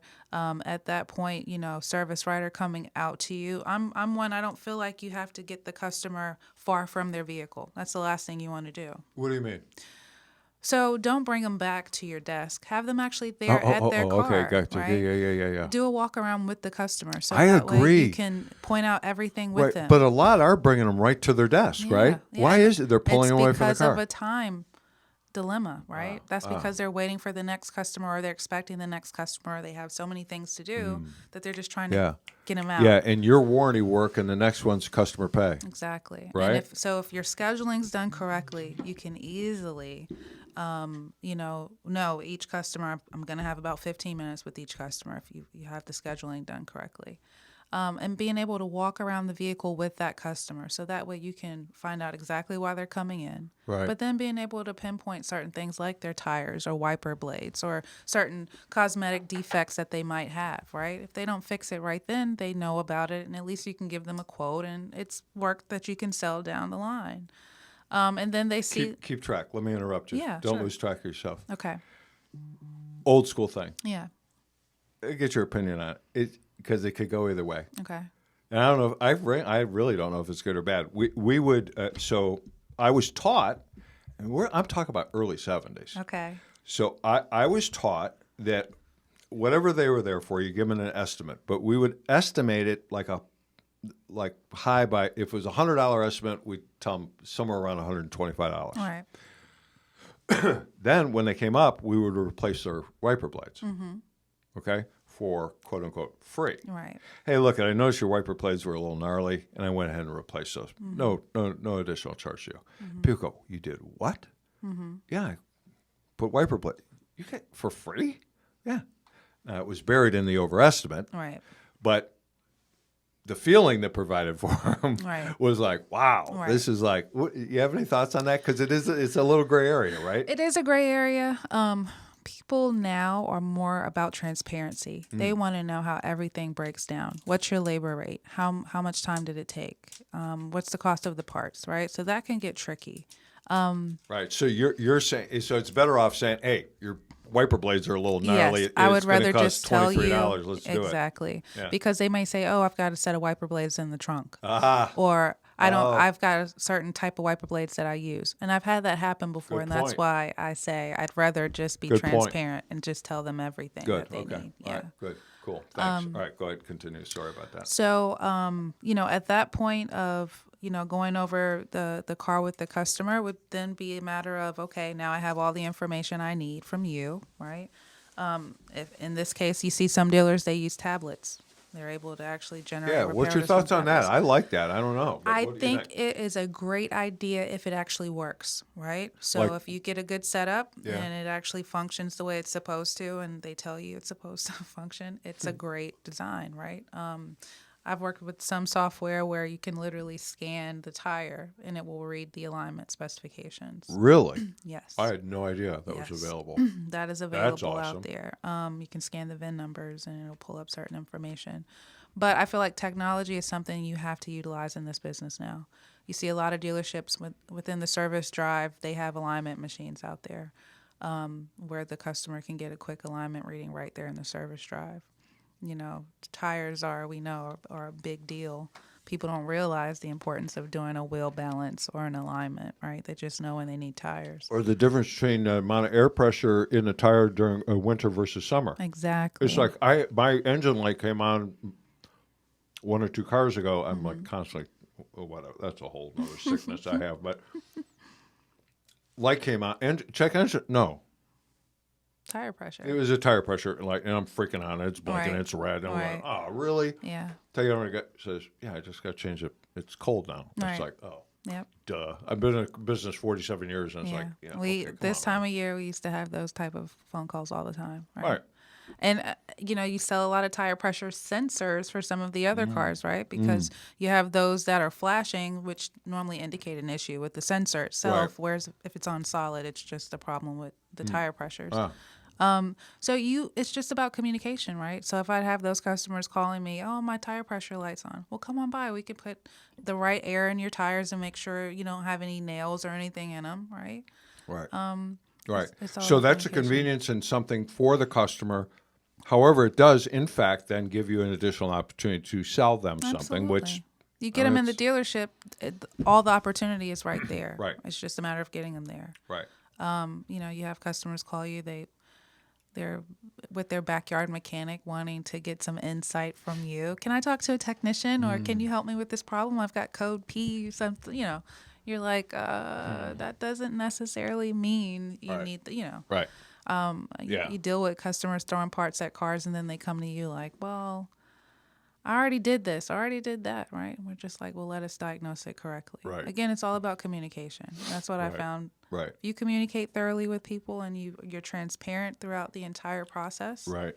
It works out. And it's important, that person you just talked about, you can't make him or her look like a idiot or Oh a my fool gosh. either, right? Yeah, it took me a Hey, while. good to guess, try. but Yeah, it took me a while to learn that, right? oh, that'd be hard. Yeah, Like, yeah. you moron. What Yeah. did you do? Like, that would be my first go-to. Especially if My they try to default would be blame the that. dealer. Like, oh no, Oh, they yeah. just, it's Right. just like, really? You Right. threw 3 parts at it. What do you Right, mean? right. Yeah, So yeah, that's a mess. yeah. What else? So Oh, so we were talking about my process, Yeah, right? So at that point, customer comes in, you go over everything. Of course, you're going to prioritize whatever the customer's coming in for, right? right. They won't listen to anything else unless right. you focus in on what they're saying They want to first. deal with whatever that is. And then again, it's setting the expectation. So making sure they've got transportation or a shuttle or whatever the case is. If they're waiting, walk them to the waiting room. Show them the amenities. Show them what's available to them, right? Show them where the sales department is. Right, and it's not up there. Let me show you. Right. And walk No, them. walk them there, right? Right. You have to make everything personal. I A agree. lot too many times you just feel like customers feel like they just kind of brushed off. They're just pushed, go wait in the waiting area. Right, and they are. Yeah. That's a real thing. Yeah. Yeah, because I've got to get on to the next customer, right? Because we're overworked. Everyone's just being pushed in here. My technicians are grumpy because they're 4 cars deep and it's still more cars they have to finish, right? And they're overwhelmed. Right. And that's just when things fall apart. And then and this is a problem, I think, because typically if I'm a service advisor in today's environment and I've got that customer that walks in and it's midday and I got 2 master techs, whatever, and they've got 2 bays, 3 bays, whatever, and they're just going crazy. Right. And I've got a customer comes in, bought 2-3 cars. They're a great customer. Says, "Oh, Craig, my car is making this clicking noise, making a left turn only at 7 p.m. only on Thursdays. Could you check it out?" Sure. Who do we call? The master tech, making $40 an hour. We're taking him off of $10,000 worth of work to listen to this thing, and they're. What are we going to throw them? 2/10? Right. If at all. Right. You want to get rid of a top talented tech? Right. Keep doing that to them. Keep pulling them for silly stuff. Yeah, keep pulling absolutely. You can't do it. No, you cannot. Unless you know specifically what it is, and he's like, "Oh, that's gravy. I can knock it out real quick." Bingo. Right. Right. That's why it's important to know your technicians. Yeah. Right. You have to. You have to know their strengths, their weaknesses. Right. It's no need in giving a technician something that he's not strong at it, and he's going to work on it for 4 hours. Where if someone else that knows how to do it better is going to be 2 hours. Bingo. All the more reason for a shop foreman. Yes or no? Absolutely, 100%. Right. Why wouldn't a dealer have a shop foreman? Why wouldn't they make that investment? Cutting cost. It's all about cutting cost. Unless you can actually, I worked for dealerships where you had teams. I worked for the dealer in Manhattan where I had 9 technicians. I had an assistant, but I was writing probably 50 to 60 cars a day. Whoa. Yeah, by myself. It was incredible learning experience, and I handled it. Man. Yeah. But again, do you think I was really putting all the time and effort into each customer the way I was supposed to? No, I was just trying to juggle. You become a great juggle act, right? You It's just hard to get my head around. Yeah, it was crazy. Wow. But I did it. So you really have to know your technicians. You have to, again, that's how you're going to push them out the door. If you keep putting them with, why do you give the guy that it's going to be a headache, he's going to waste 4 or 5 hours of his day scratching his head trying to figure out something? Why am I going to give that to him? Right. Makes 0 sense. Makes no sense. No, at all. it's a loser for everybody. Absolutely. Because the customer's probably going to get shortchanged. Yeah. Oh, 100%. For sure, right?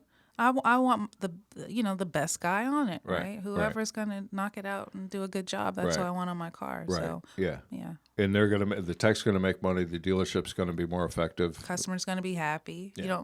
You avoid comebacks, right? Who wants to deal with that? Right. Yeah, that's the worst. Yeah, speed's customer, cool, but customer comes back for a repair that they think is over and done with. You've lost credibility, right? They're not going to want to come back to you at all. It's almost impossible to turn that person around. Almost. It is. It really is. It's going to take a lot on your part. Now you're working double time just to keep this customer in the door. Right. Not only are you fixing their problem, you're losing money at that point, but now you're trying to retain them after the fact.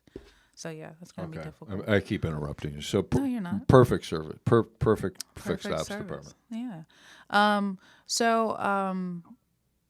One thing I noticed too, you mentioned how sometimes advisors are afraid to tell the customer exactly what they need, right? You have to let them know. So once my customer's gone in the waiting room or wherever they're going, right?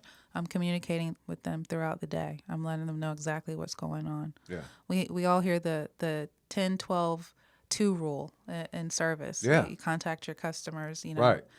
So again, it's keeping them updated. Even if you don't have any information, it's, hey, listen, we haven't gotten to your car yet. Good point. But as soon as we get to it, I'll give you a call and let you know what's going on. Right. They want to know what's going on. Perfect. If I have a $50,000 investment that you have in your dealership, I want to know what's going on about it. Yeah. What's up with my baby? Yeah, what's going on with it? What time is it going to be done, right? How much is it going to be? And again, it's about being transparent. So making sure you tell them exactly what they need based on what they brought it in for first. Then you start going over the other items that they need, based on prioritizing everything. How do you determine, in your opinion, the best way to make that communication with the customer whose car is at the dealership? Text, email, phone? It's based on whatever they tell me, because I'm going to ask them before they leave. What's the best way to contact you today? Okay. If they're at work, Right. they might not be able to answer the phone, but they Right. can easily text you, right? Right. I want to know the best way, so that way I'm not wasting my text time. I'm Mm-hmm. not waiting 2 hours to get in contact with that customer for approval. Right. No, I'm texting them like they asked me Right. to. Because it's tick, tick, tick for their tech. Yeah, right? So I'm saving time, right? Good point. Making it more convenient for the customer at the same time. Right. I'm making it easier for me because I'm not Right. wasting time. Right. So, yeah. Right. Yeah, I can remember now that you say that, it hits me. It's like, did you get a hold of this guy yet, Craig? Right. Dude, the car's up in the air. Are we a go or aren't we? Or I'm Hey. pushing outside, man, getting another car. Let's go. If you have a reputation for making your techs wait for approvals, guess what? They're gonna that's hate gonna you. suck. Yeah. They're gonna hate you, and they're gonna say, "I don't want his tickets." Cost them hundreds a week. Yeah. If you're doing Who that. wants that? Yeah, nobody. Not anybody that's any good.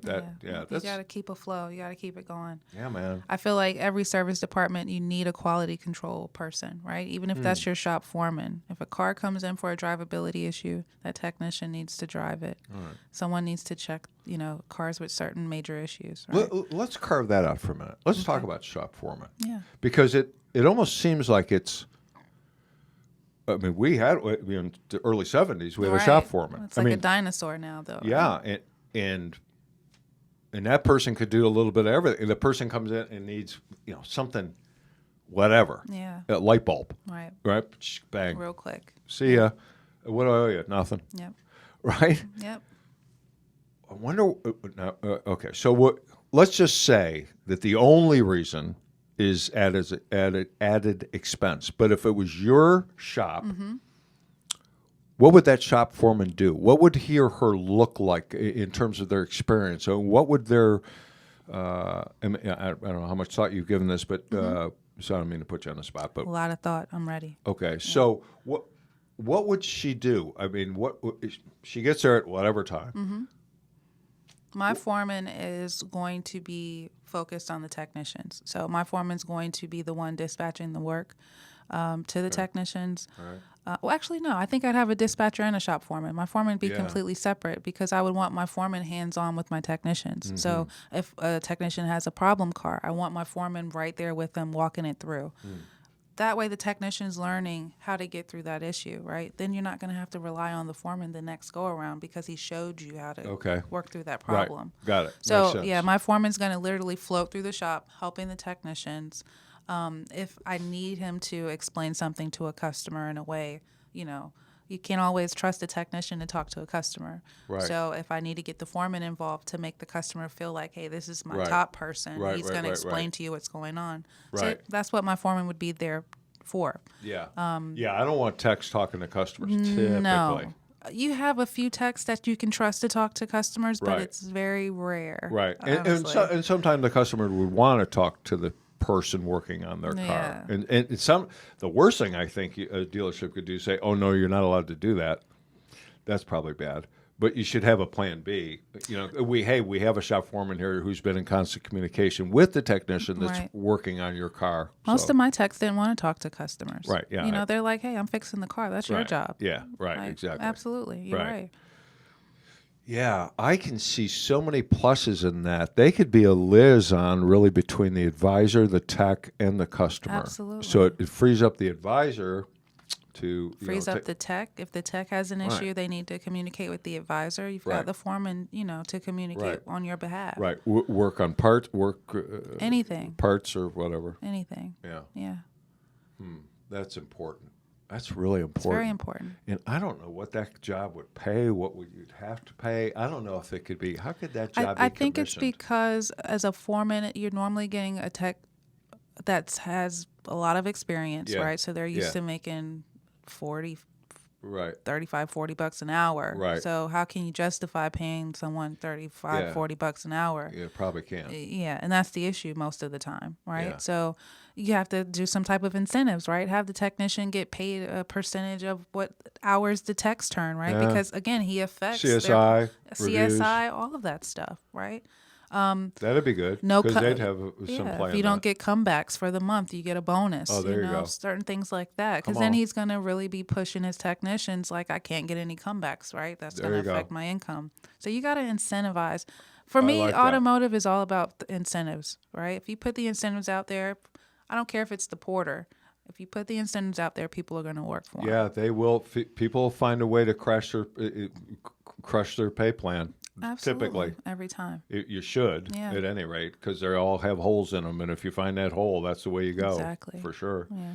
Yeah, I can see so many advantages to that we just don't take advantage of. I think it's really time to bring that thing back, man. Yeah. I mean, you could take a quote unquote retiree, someone that's, maybe has some health issues, or orthopedic issues or whatever, a diagnostic expert, Right. Yeah. or a younger person. There's a way to do it. Absolutely. And that's a key role. Yep. I agree. It's definitely key. It's got to help in your customer retention. It would have to. An extra way to communicate with the dealership from a customer standpoint. Another way, it help retain your techs because it's the liaison. Because sometimes things get pretty nasty between writer and tech Yes. because it they can blame be. everything on you. Absolutely. And you blame everything on them. right? And it goes both ways, right? If you got a shop foreman that's an intermediary to Yeah. kind of like, hey, dude, Right. come on, man. It's not the writer's fault. Right. He or she did what the customer asked. It's like, just relax. I'll Right. handle it. Then they go to the advisor and say, hey, look, he's having a bad Right. day. Exactly. He's a couple of hours behind on his whatever. Right. Cut him some slack. Right. Let's blame parts. The best advisors are going to have a relationship with their techs. They're Well, they going to be should. able to talk to them and say, hey, listen, this is priority. I need you to do this, Yeah. right? I Yeah. always had an open relationship with my technicians. If they were overworked, if they felt like, hey, I can't get to everything, they Yeah. told me, and I knew Yeah. how to call the customer and make arrangements based on what they told me. Right. And it just made for a good workflow. Yeah. Yeah. Hey, we got to pay a couple bills here, so Cool. I'm going to shout out to some of our sponsors that pay us thousands and thousands of dollars. here. Thank So, you. yes, thank you very much. And we have awesome sponsors this show. The Rockstar Conference coming up this March 14th or 15th and 16th in beautiful Las Vegas. Go to rockstarinfo.com. My wonderful and beautiful oldest son, Joe Lockard, Operations Director of AutoMax Recruiting and Training, will be there speaking along with AutoMax Recruiter Trainer Andy Buck will also be speaking at this conference along with 18 other amazing professional speakers. Cover the full gamut of the auto industry and more. These are something different. They're actually going to be TED Talk type things, Cool. 18-minute segments, which is pretty cool. I'm going to try to get out there. Oh yeah, you should. Yeah, and we'll get you on the stage sooner or later Okay. to do that. We like doing that. It's good for you guys. Cool. So a lot of these conferences, and I don't know if there's a bad conference. I'm sure there are, but I've been to hundreds, spoken at hundreds, and I don't really remember a really bad conference. However, most of these conferences set up and these speaking gigs are set up to where they're usually 45 minutes, sometimes an hour sessions. And it's almost impossible for a person like me, if you put me in front of people and I'm supposed to be giving information, it's nearly impossible for me to not pitch something somewhere along the line. Right. Right? It's just almost impossible. So don't pitch, Craig. And you should use AutoMax Recruiting because in 18 minutes, no time. You got to have a starting, middle, and end. Here's the information. Boom. Thanks so much. Have a great rest of your conference, and you're off. So I think this is going to be really cool. I've never seen it done before at an automotive conference. So oh crap, that's a cramp. Uh-oh.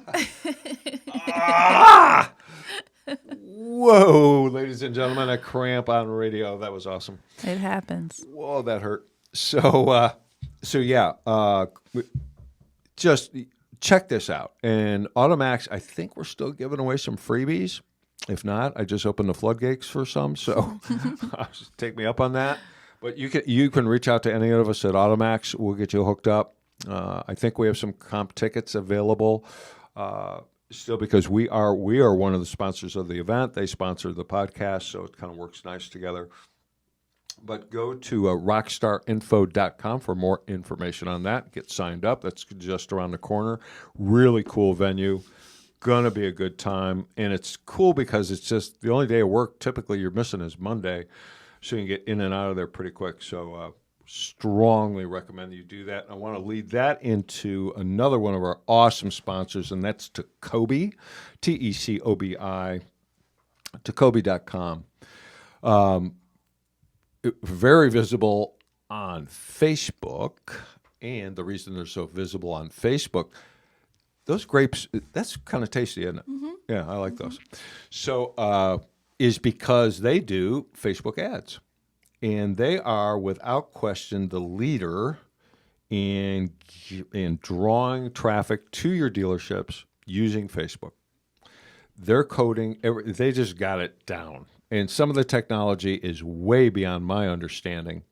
All I can tell you is this. Talk to Dan Webb. Talk to one of the folks at Tecobi. Put everything else aside for a moment. Don't let anyone interrupt you. Shut the door in your office. Take notes. And have them walk you through their process. Now, here's the key with Tecobi and what I found, and they say it over and over and over again, and I know we have the same issue in some recruiting campaigns sometime, is that we'll urge dealers to handle recruiting, onboarding, interviewing, everything a certain way. And they don't listen, they go sideways, and they don't do it. Then it doesn't turn out like they thought, and it's like, this didn't work. Well, we told you exactly how to do it, and you chose to do something else. With Tecobi, this is really important. Once you've gone ahead and made the commitment, you cut them a check, do what they ask you to do. If you do that, your numbers will explode. And I'm talking about seriously explode. I'm not being over the top here. Your ROI with Tecobi is going to be obscene. So Tecobi.com, you can find them all over Facebook. Jason Gerdner, his much better half, Scarlett Mick, Dan Webb. Dan was on a podcast, 6-7 months ago. Awesome guy. So reach out to Tecobi. They're well worth taking a look at, and your sales will go up. Period. I'm going to leave one more sponsor for the very end of the show because I want to get back to Lenee Tarver.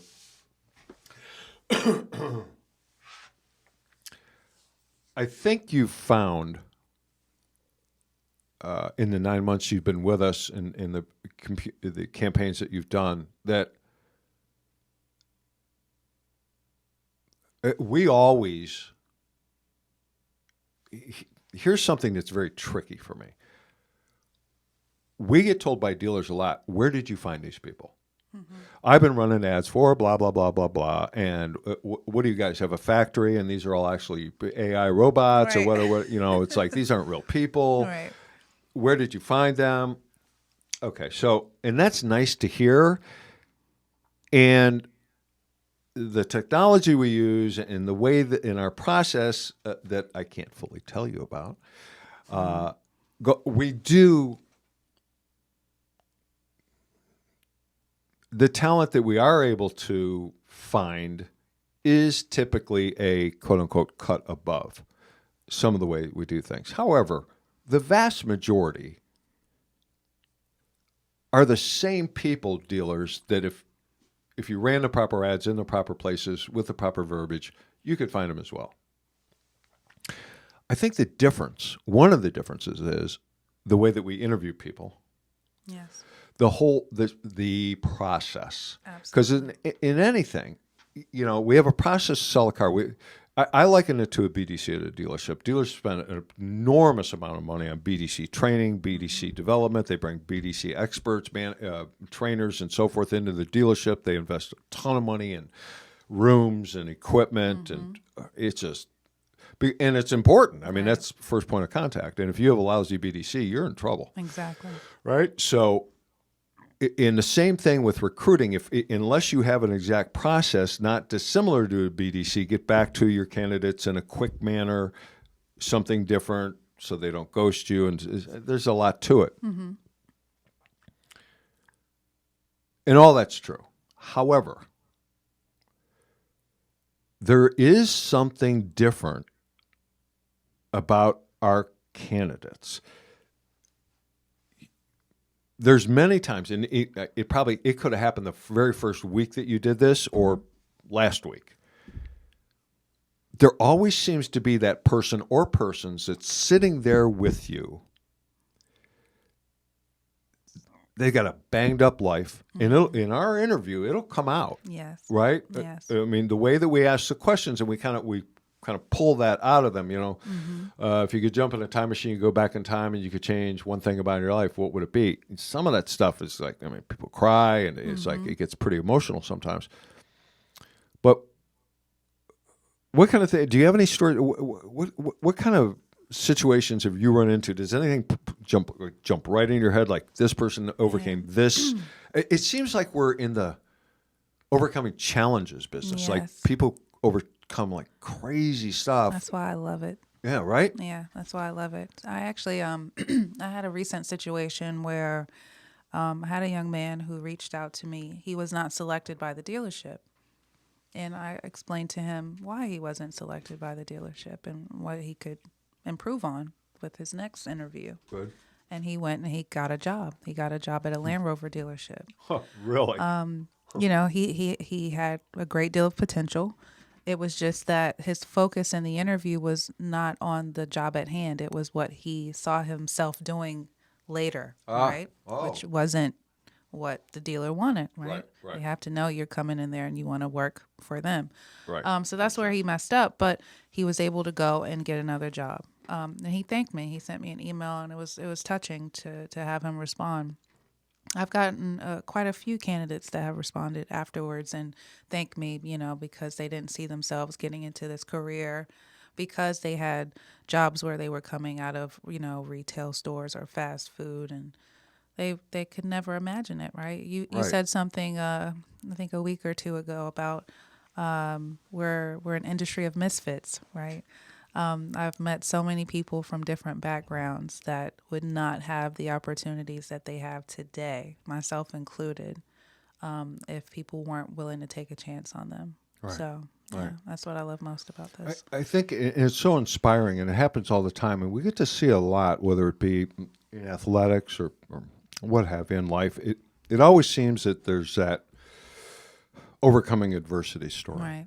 This happened to me, that happened to me. Mm-hmm. And it's always it's just interesting to me. I had a pretty awesome family. My parents got divorced. Boo hoo. I mean, it's like 60% of parents Right. do. Mm-hmm. So it's like, Unfortunately, but yeah. right? Yeah, it sucks, but that's just it's a number. Right. But all in all, I had a 99% of the world's population would trade trade childhoods with me in a minute, you know?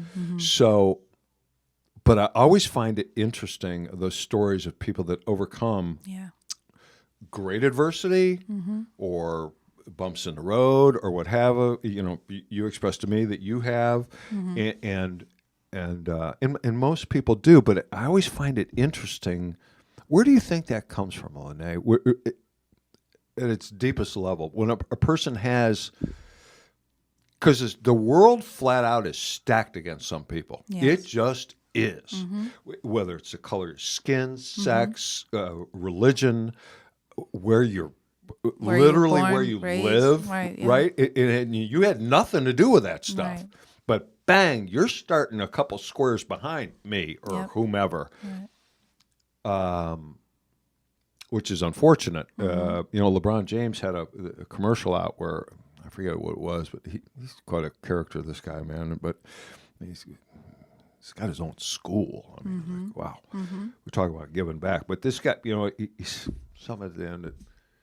He was talking about this, about stories, about people's challenging stories. He said, wouldn't it be nice if we didn't have those stories anymore? So like, no adversity. Right, yeah. And that's not realistic, right? And it's a little socialist, but I was going to say, without adversity, I mean, would we be who we are, right? Right, exactly. Everything that's that kind of my question. Where do you think that comes from? It's like, because I think in life, self-esteem sometimes is a real tricky thing. A lot of people suffer from low self-esteem, and I've always been told, and I believe it 100%, just try harder shit. It's like, sometimes we don't put ourselves out there to try hard stuff because we don't want to lose or we don't want to feel underachieving or whatever the case might be. But even if you fail at trying something harder, it does build your self-esteem. Absolutely. So, I mean, and we get to see it week to week doing what we do, but for yourself personally, or what would you suggest to people that are like, let's say someone's listening to the podcast right now, and it's like they'd like to get, let's say they're not in the car business, because we have people listen to this weird thing. They aren't even in the car business. I don't understand it, but they do. But so if someone's listening to this and it's like, oh man, that kind of sounds, be a service advisor or a salesperson or whatever sounds kind of interesting to me. But I've got, I can't because, fill in the excuse or reason.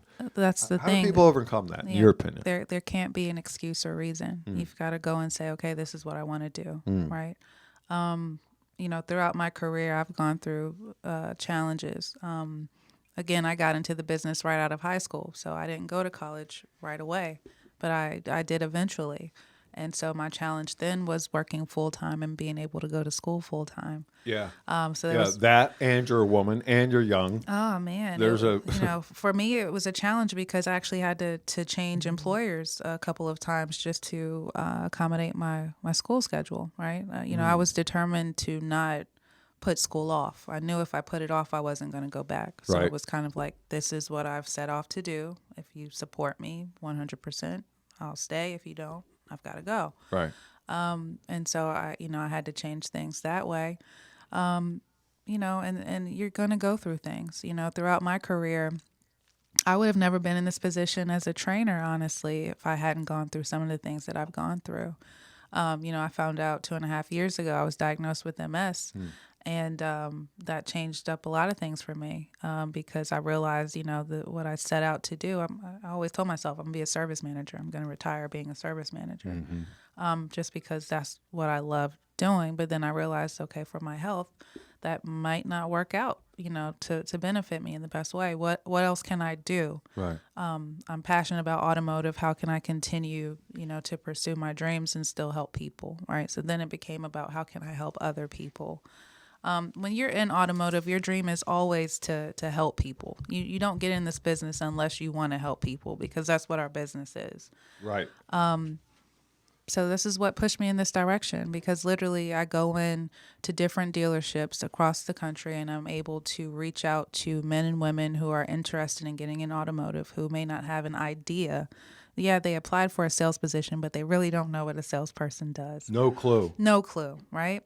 And when when you realize that, you explain it to them. You make them aware of what the expectation is. You make them aware of the challenges they're going to have to go through, and if they're willing to do it, it's a great, opportunity for them. Right. So it's not for everybody, right? No, it is not. Yeah. However, once you get into it and then overcoming those, sometimes it's a matter of state change. Now, with a health issue like MS, MS pretty serious stuff there. And I'm sure, just a sidebar for a minute, on both the show we do Tuesday night with Anthony, Did You Hire Him Dead or Kill Him After You Got Him, Right. and the Recruiter podcast, we contribute to the guests' charity of their choice. So Yes. if you allow us to, we'd like to do something for MS, would that be appropriate for you? Anthony did that for me when I was on his show. Oh, did he? Yeah, so do it again. Same charity? Same charity. All right, I'll check and see Yeah, which absolutely. one Jody has that MS information. Society. So. What is it? MS Society. Okay. Yeah. All right, awesome. So some people have physical issues like that, Right. biological issues, but some have, that mental thing of, Yeah.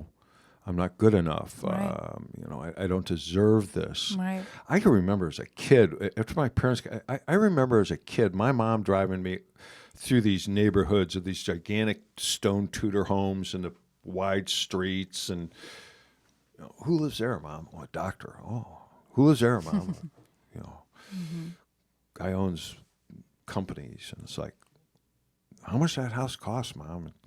I mean, you got to remember the time frame here. This is 60 years ago. It's $75,000. What?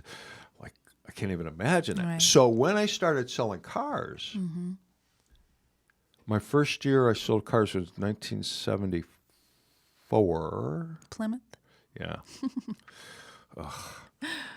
Horrible. They were Yes. horrible. Plymouth Scamps, Furies, Satellites, weird cars, Dusters.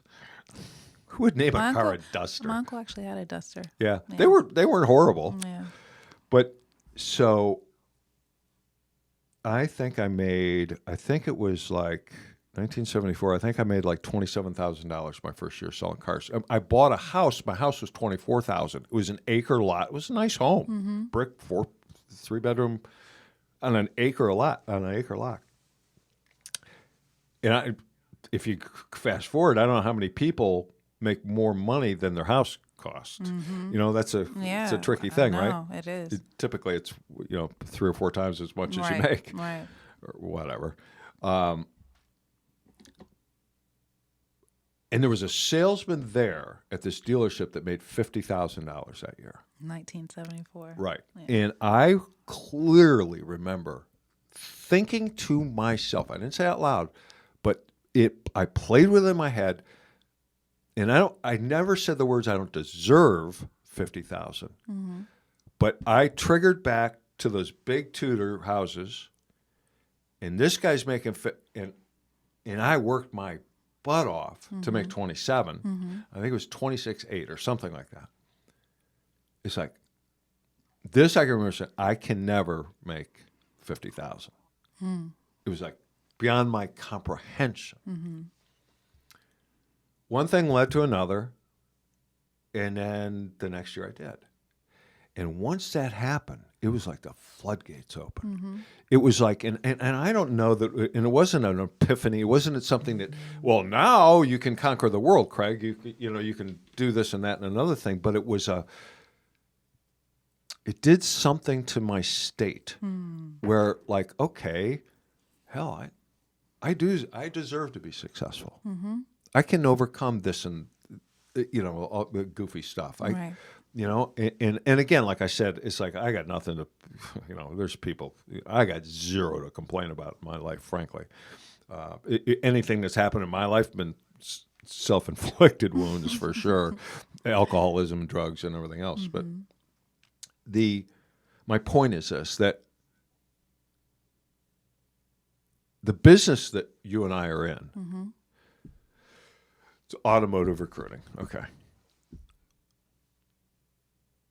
What we're really in is the people-changing business, Yes. where automotive, excuse the pun, is just a vehicle that we use to positively affect people's lives. Exactly. Right? Yep. And that's a pretty cool way to make a living. It is. You know? It is.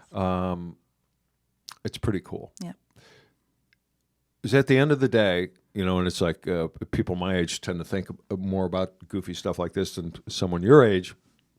But it's like at the end, and there's 10,000 people at my funeral. That's an invite to all you guys. I used to ask in class, this is a sidebar, to prove that about referrals. Okay. I used to ask my class, how many people, if you were getting married for the first time, how many people would you invite to your wedding, groom and bride? And they'd give me a figure, and it'd be like 100. Right.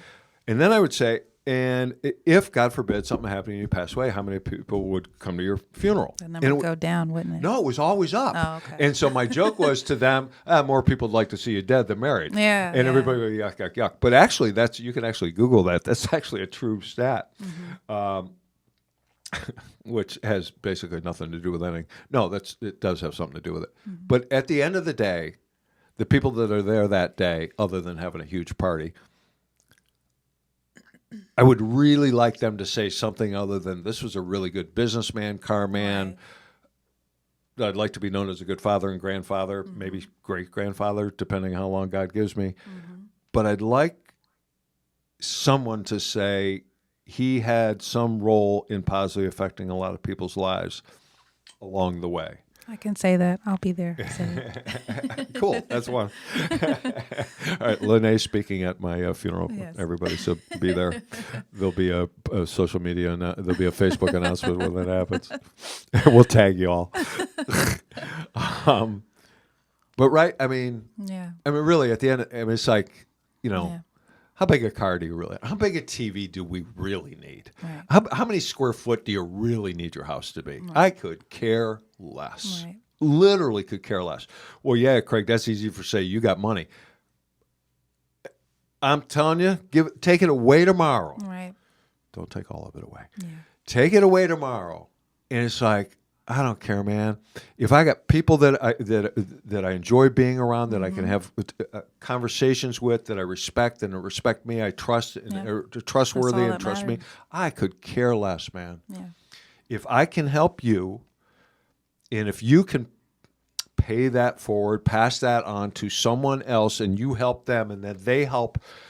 Again, it can be generational. Absolutely. I mean, really think of it, Lenee. Someone that you trained 9 months ago could be killing it right now, changed all the conversations happening at their kitchen table that night. Yep. Instead of, we can't, no, we don't have the money, that's beyond our reach. Now they're teaching their children, hey, let's go for it. Exactly. You're doing great at school. We have a path now for success. They grow up. They have a family. Now they're teaching those same things at the kitchen table, and on and on and on, based on what you did 8 months ago. Even just this much can 50 years, 60 years from now, affect everything. Absolutely. Ripples in the water. It just, God, it blows my mind. It's amazing. And that's the thing that I think is most beautiful in what we do and have the opportunity to do. And I think we're blessed to do, and dealers trust us in doing that. And see, the dealers don't know they're hiring us to do that.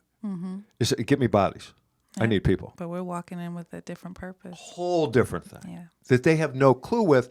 And the reason that they keep, we spend jack on advertising. Like, we used to spend a lot back in the day, Automotive News and this and that. We still have people that say, yeah, I saw in the Automotive News. We haven't been in the Automotive News in 10, 12 years.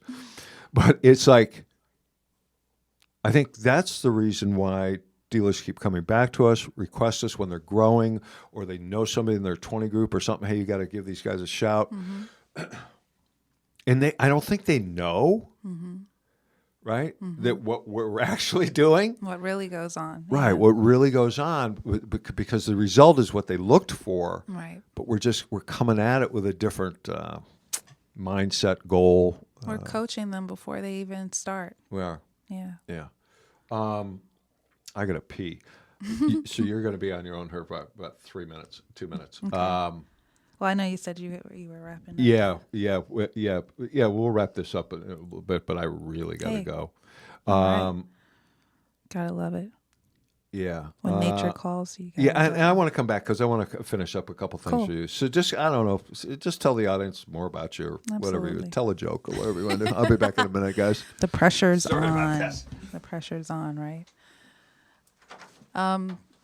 Guys, really quickly. So this is very exciting. I'm happy to be a part of AutoMax. I'm happy to be a part of this. What we do is truly about making a difference. We're trying to make a difference in people's lives, not only the dealership, but again, the new hires, those that come into the industry not knowing what to expect. We make sure they have a clear understanding of really what they're getting into. That way they're mentally prepared to come in and be a strong asset to your dealership. So any dealers out there that are having doubts about why they should use AutoMax, it really makes a difference with your onboarding process. It makes a difference on the type of people that you're going to get and the type of people you're going to retain. So I always suggest using our services, not because I'm a part of it, but because I know it works. I am literally a product of AutoMax 20 years ago. So there's a reason why the company's been around for 22 years. So yeah, guys, I'm here talking to you, waiting for Craig to come back. It'd be nice to have a few people maybe send some questions out to me. If you guys have questions, comment on it.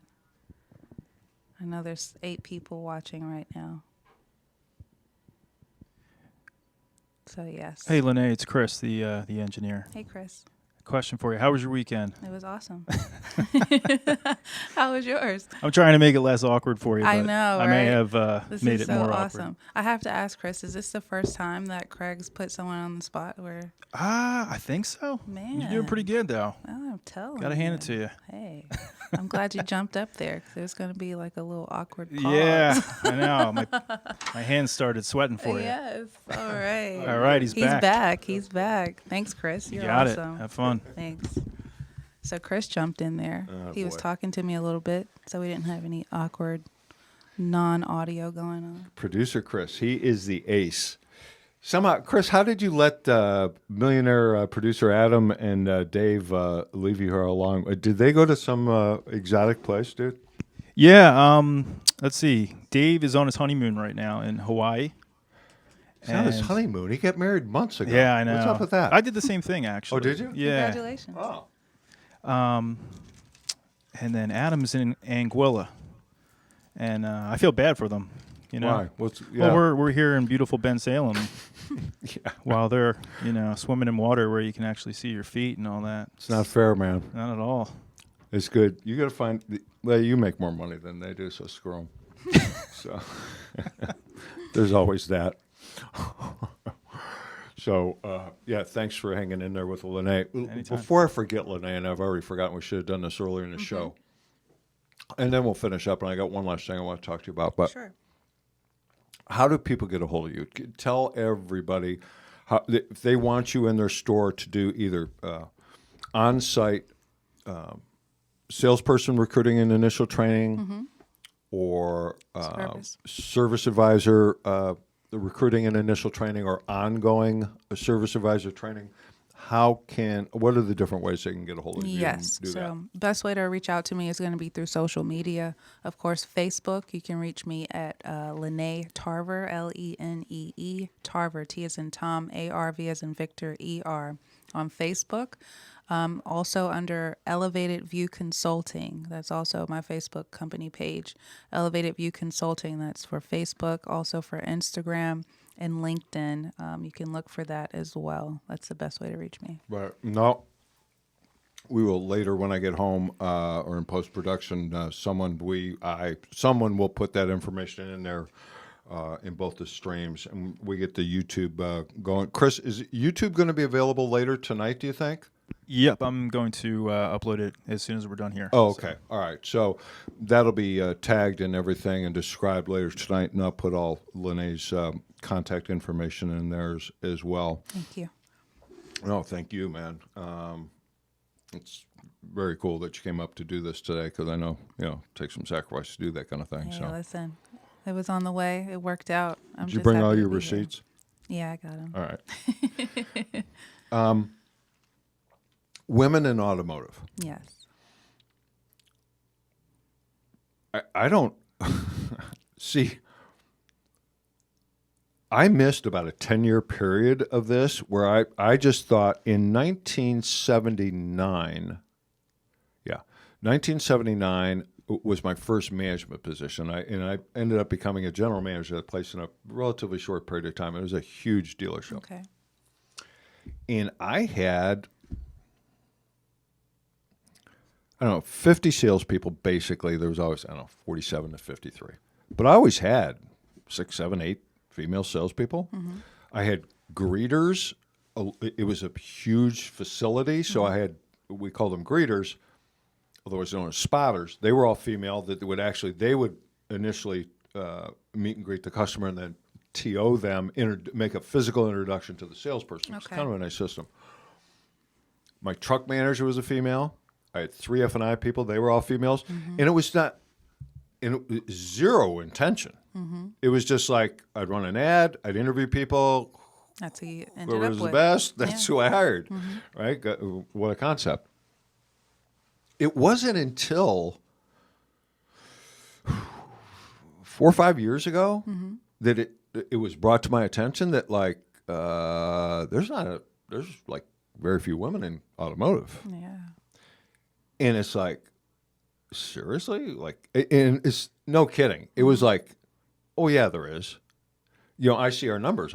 We have, at least mostly half of our applicants are candidates are female, right? I mean, give or take. And so I was invited to the first Women in Automotive conference. Okay. And there was only me and one other male speaker. It was kind of weird being way in the minority. Mm-hmm. It's like, do you guys hate me or we okay here? It's like, if I say anything really offensive, just kind of poke me.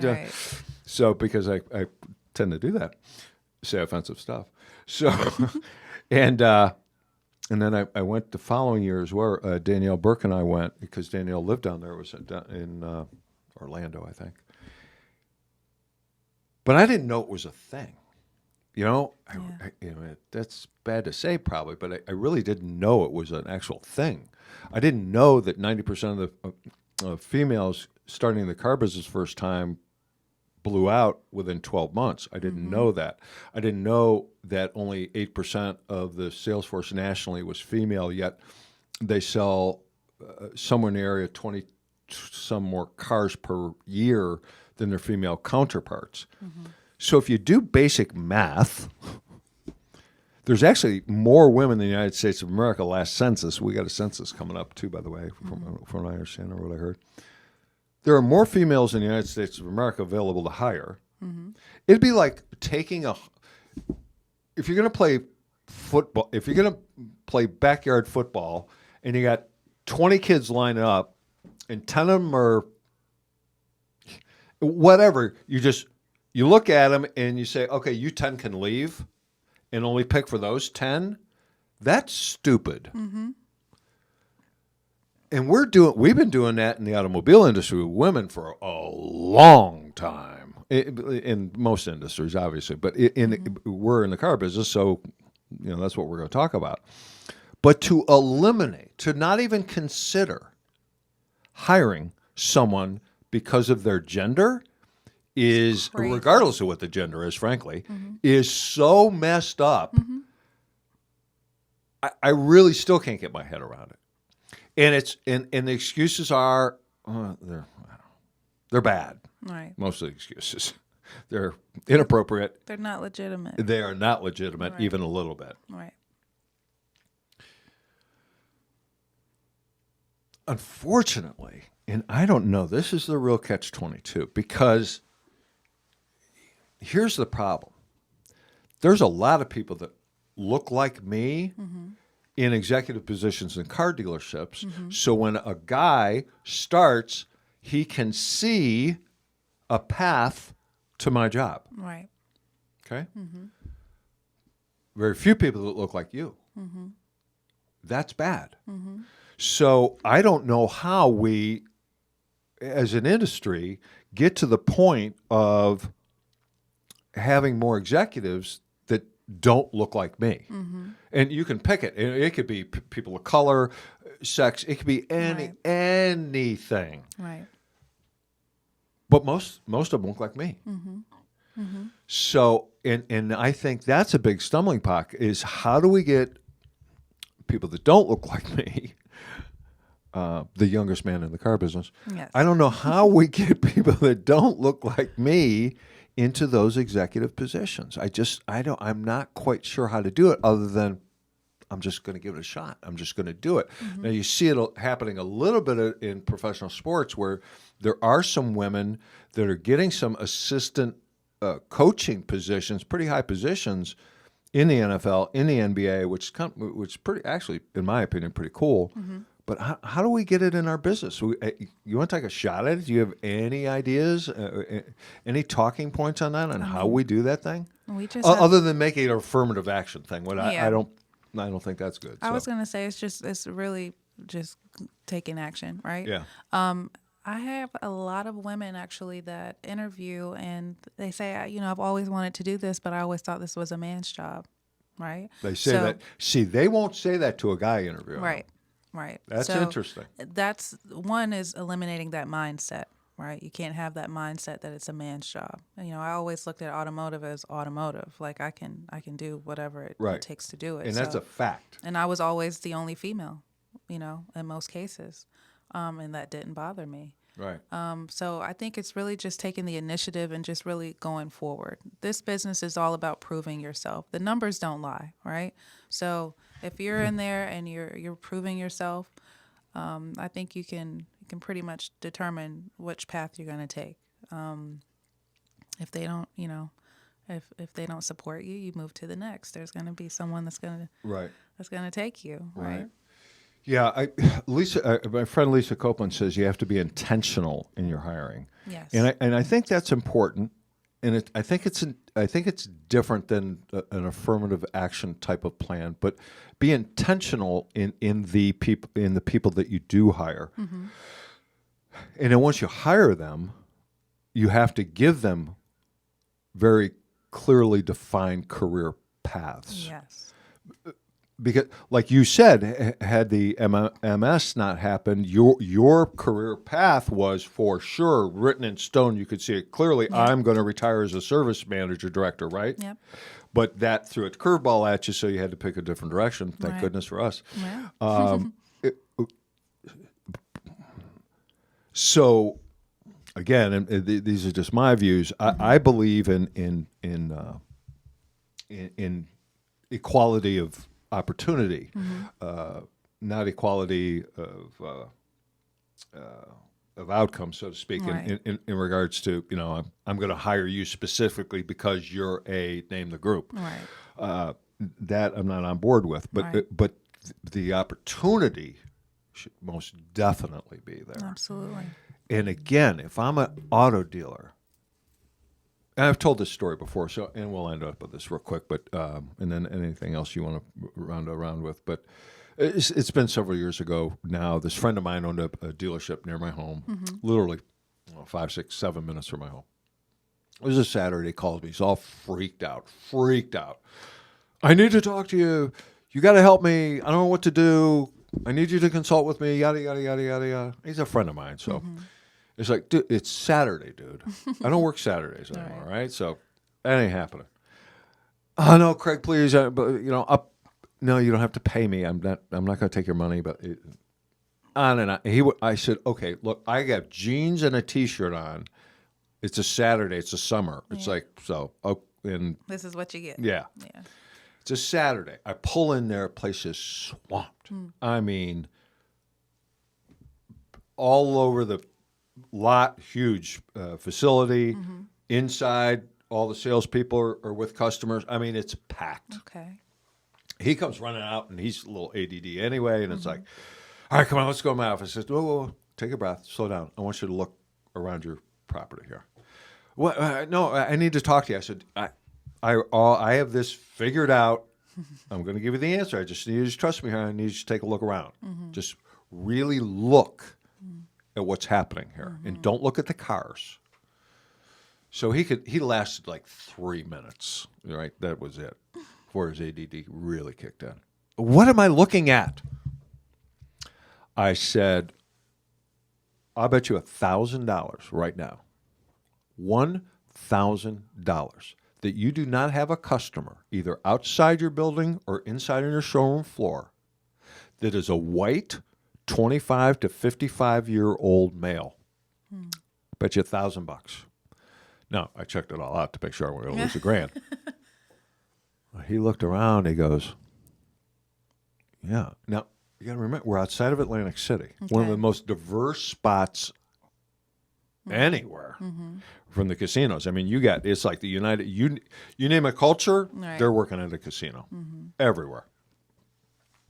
All his salespeople, with the exception of one African-American gentleman that I hired at a dealership 25 years ago. He was a lot porter, and I made him a salesman. Wow. Yeah, Kevin Brooks. Shout out to Kevin Brooks. Kevin was the only black man on the showroom floor. Everybody else was legit 25 to 55-year-old white guys, and not one customer matched up with that. Wow. No females, no nothing. I said, dude, like buy from like. You have got to diversify. Look at your showroom. It's a bunch of old white guys. Right. Your clients are 20% of them are Asian, 50% of them are female. I said, come on, man. Like, think. Yep. This is a simple fix. We'll be in a couple of weeks, run a recruiting class, get you straightened out. I'm going to go home. See ya.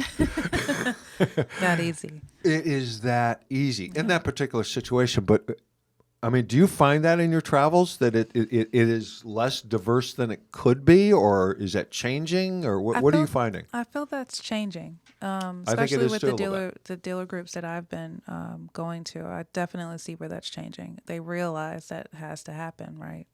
Your customer's diverse, so you have to have a diverse clientele. Right. Perfect example is Staten Island, where I was just at. Yeah, that's diverse. I mean, you would think. Should be. Completely a melting pot. Their sales force, a complete melting pot, but that's their client. Right. Yeah. Well, I was talking earlier about Paragon, and the last company I want to talk about is Automotive HR. It's a recruiting and training platform, and on the next podcast, I'm going to have Stephen Warner, who's the CEO of Automotive HR, on the show, and he's a brilliant guy. Yes. Go to automotivehr.com. It is the best HR, recruiting platforming, onboarding, electronic onboarding platform. Best I've seen. It is incredible. If you need any help with that, you can reach out to us at AutoMax. We resell it for them. Mention the Recruiter podcast, and we will save you a couple bucks on that. But so those help wanted ads that are available on Automotive HR are written in, and I don't know the exact, it's 100+ languages. So as an example, Paragon Honda in New York, world's largest Honda dealership, whatever. And again, I'm going to be off by one or two, so whatever. But they have like 17 languages spoken on their showroom floor. Wow. 17. Not in Queens, but it's 17 languages. So we have got to be cognizant of our community. Yes. And who are our buyers? Yep. And who would be our buyers if we allowed them to be? Right. By having someone similar that looks like us. Exactly. For them to come in with and talk to, and maybe talk to in their native language as well. It's so important. And I think, and I don't care where you're at. You could be in the middle of Nebraska, okay? So that's pretty white. But half of those people are female, right? Yeah. So where's your females to represent? right, you gotta be. Yeah. I mean, all the statistical data is just overwhelming. More females bring their car in for service. More females make the decision. More females handle the budget. In a man-woman relationship, and it's like, come on, We man. truly run the world. Yes. Yeah. Yeah, that scares me. That's probably why I'm single, I guess. It's one of the reasons. Also, I'm impossible to live with. But anything else you want to add there, young lady? Man, I've enjoyed time I spent with you. You know how we've been here 3 hours. I know. It doesn't feel like it either. It's like these things go fast, and initially it really freaked me out. Today's really freaked me out. I cannot believe we've been here 3 hours and 7 minutes and counting. Listen. And I don't think I turned that on right away, so it's probably longer than that. Yeah. This is my first podcast, so it's been awesome. Is your first podcast? Listen, AutoMax has been my first in a lot of things, right? It has, yeah. Yeah. Someday you should have your own podcast. It's helping me grow. Facebook Live's next for you. Yes, definitely. That'll be your next comfort zone that Actually, you got to burst through. I got some things coming up.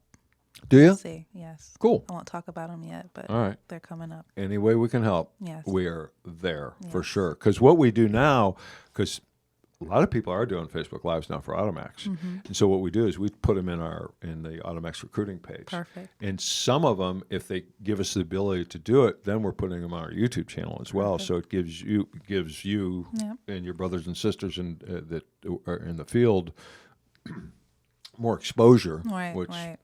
can't Shout hurt. out to all the trainers out there doing Facebook Lives and posting their videos. I've watched that. You guys look awesome. Yeah, it's cool, isn't it? It is. It's It is.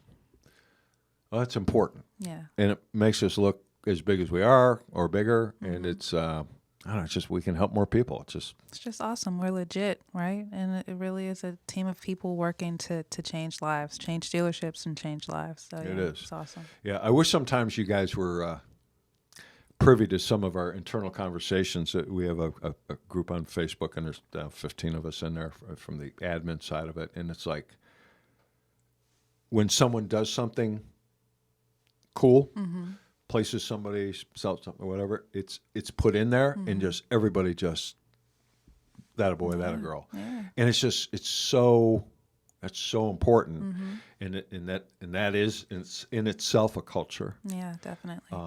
And everybody likes that affirmation and validation and recognition. Absolutely. You know, it's everybody gets paid, but man, that a boy ain't bad. Yeah. Right? Yeah, we don't see each other, so just having that camaraderie is everything. Well, November, we will see you. Awesome. I think we typically have gone to this beautiful resort, old place where the LPGA, the Ladies Professional Golf Association tournament is. It's on the other side of the bay, outside of Atlantic City. It's really kind of a beautiful place. Okay. Had a couple incidences there last year, but I just the overall ambiance in the rooms and the food and everything is pretty awesome. So we'll probably do it there. Cool. But and obviously you're going to be there. So Oh yeah. again, thanks so much for doing this. Thank you for I really having me. appreciate it. Someday do your own podcast. You should do your own show. I'll invite you. All right. Yes. I would. I'll be your first guest. I'd Cool. love to. I'd be honored. Sounds good. Thank you. Thank so you, much. It was excellent. Thank you. All right, everybody. We love you, and we'll get out of here with a little bit of Always a Rebel, because you're always a rebel, guys. Thanks. Peace.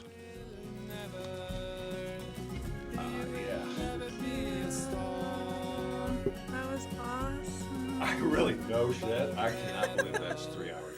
I know. Listen, and What time is it? it's almost 2:00. It's 2:12. Wow. Wow. So yeah.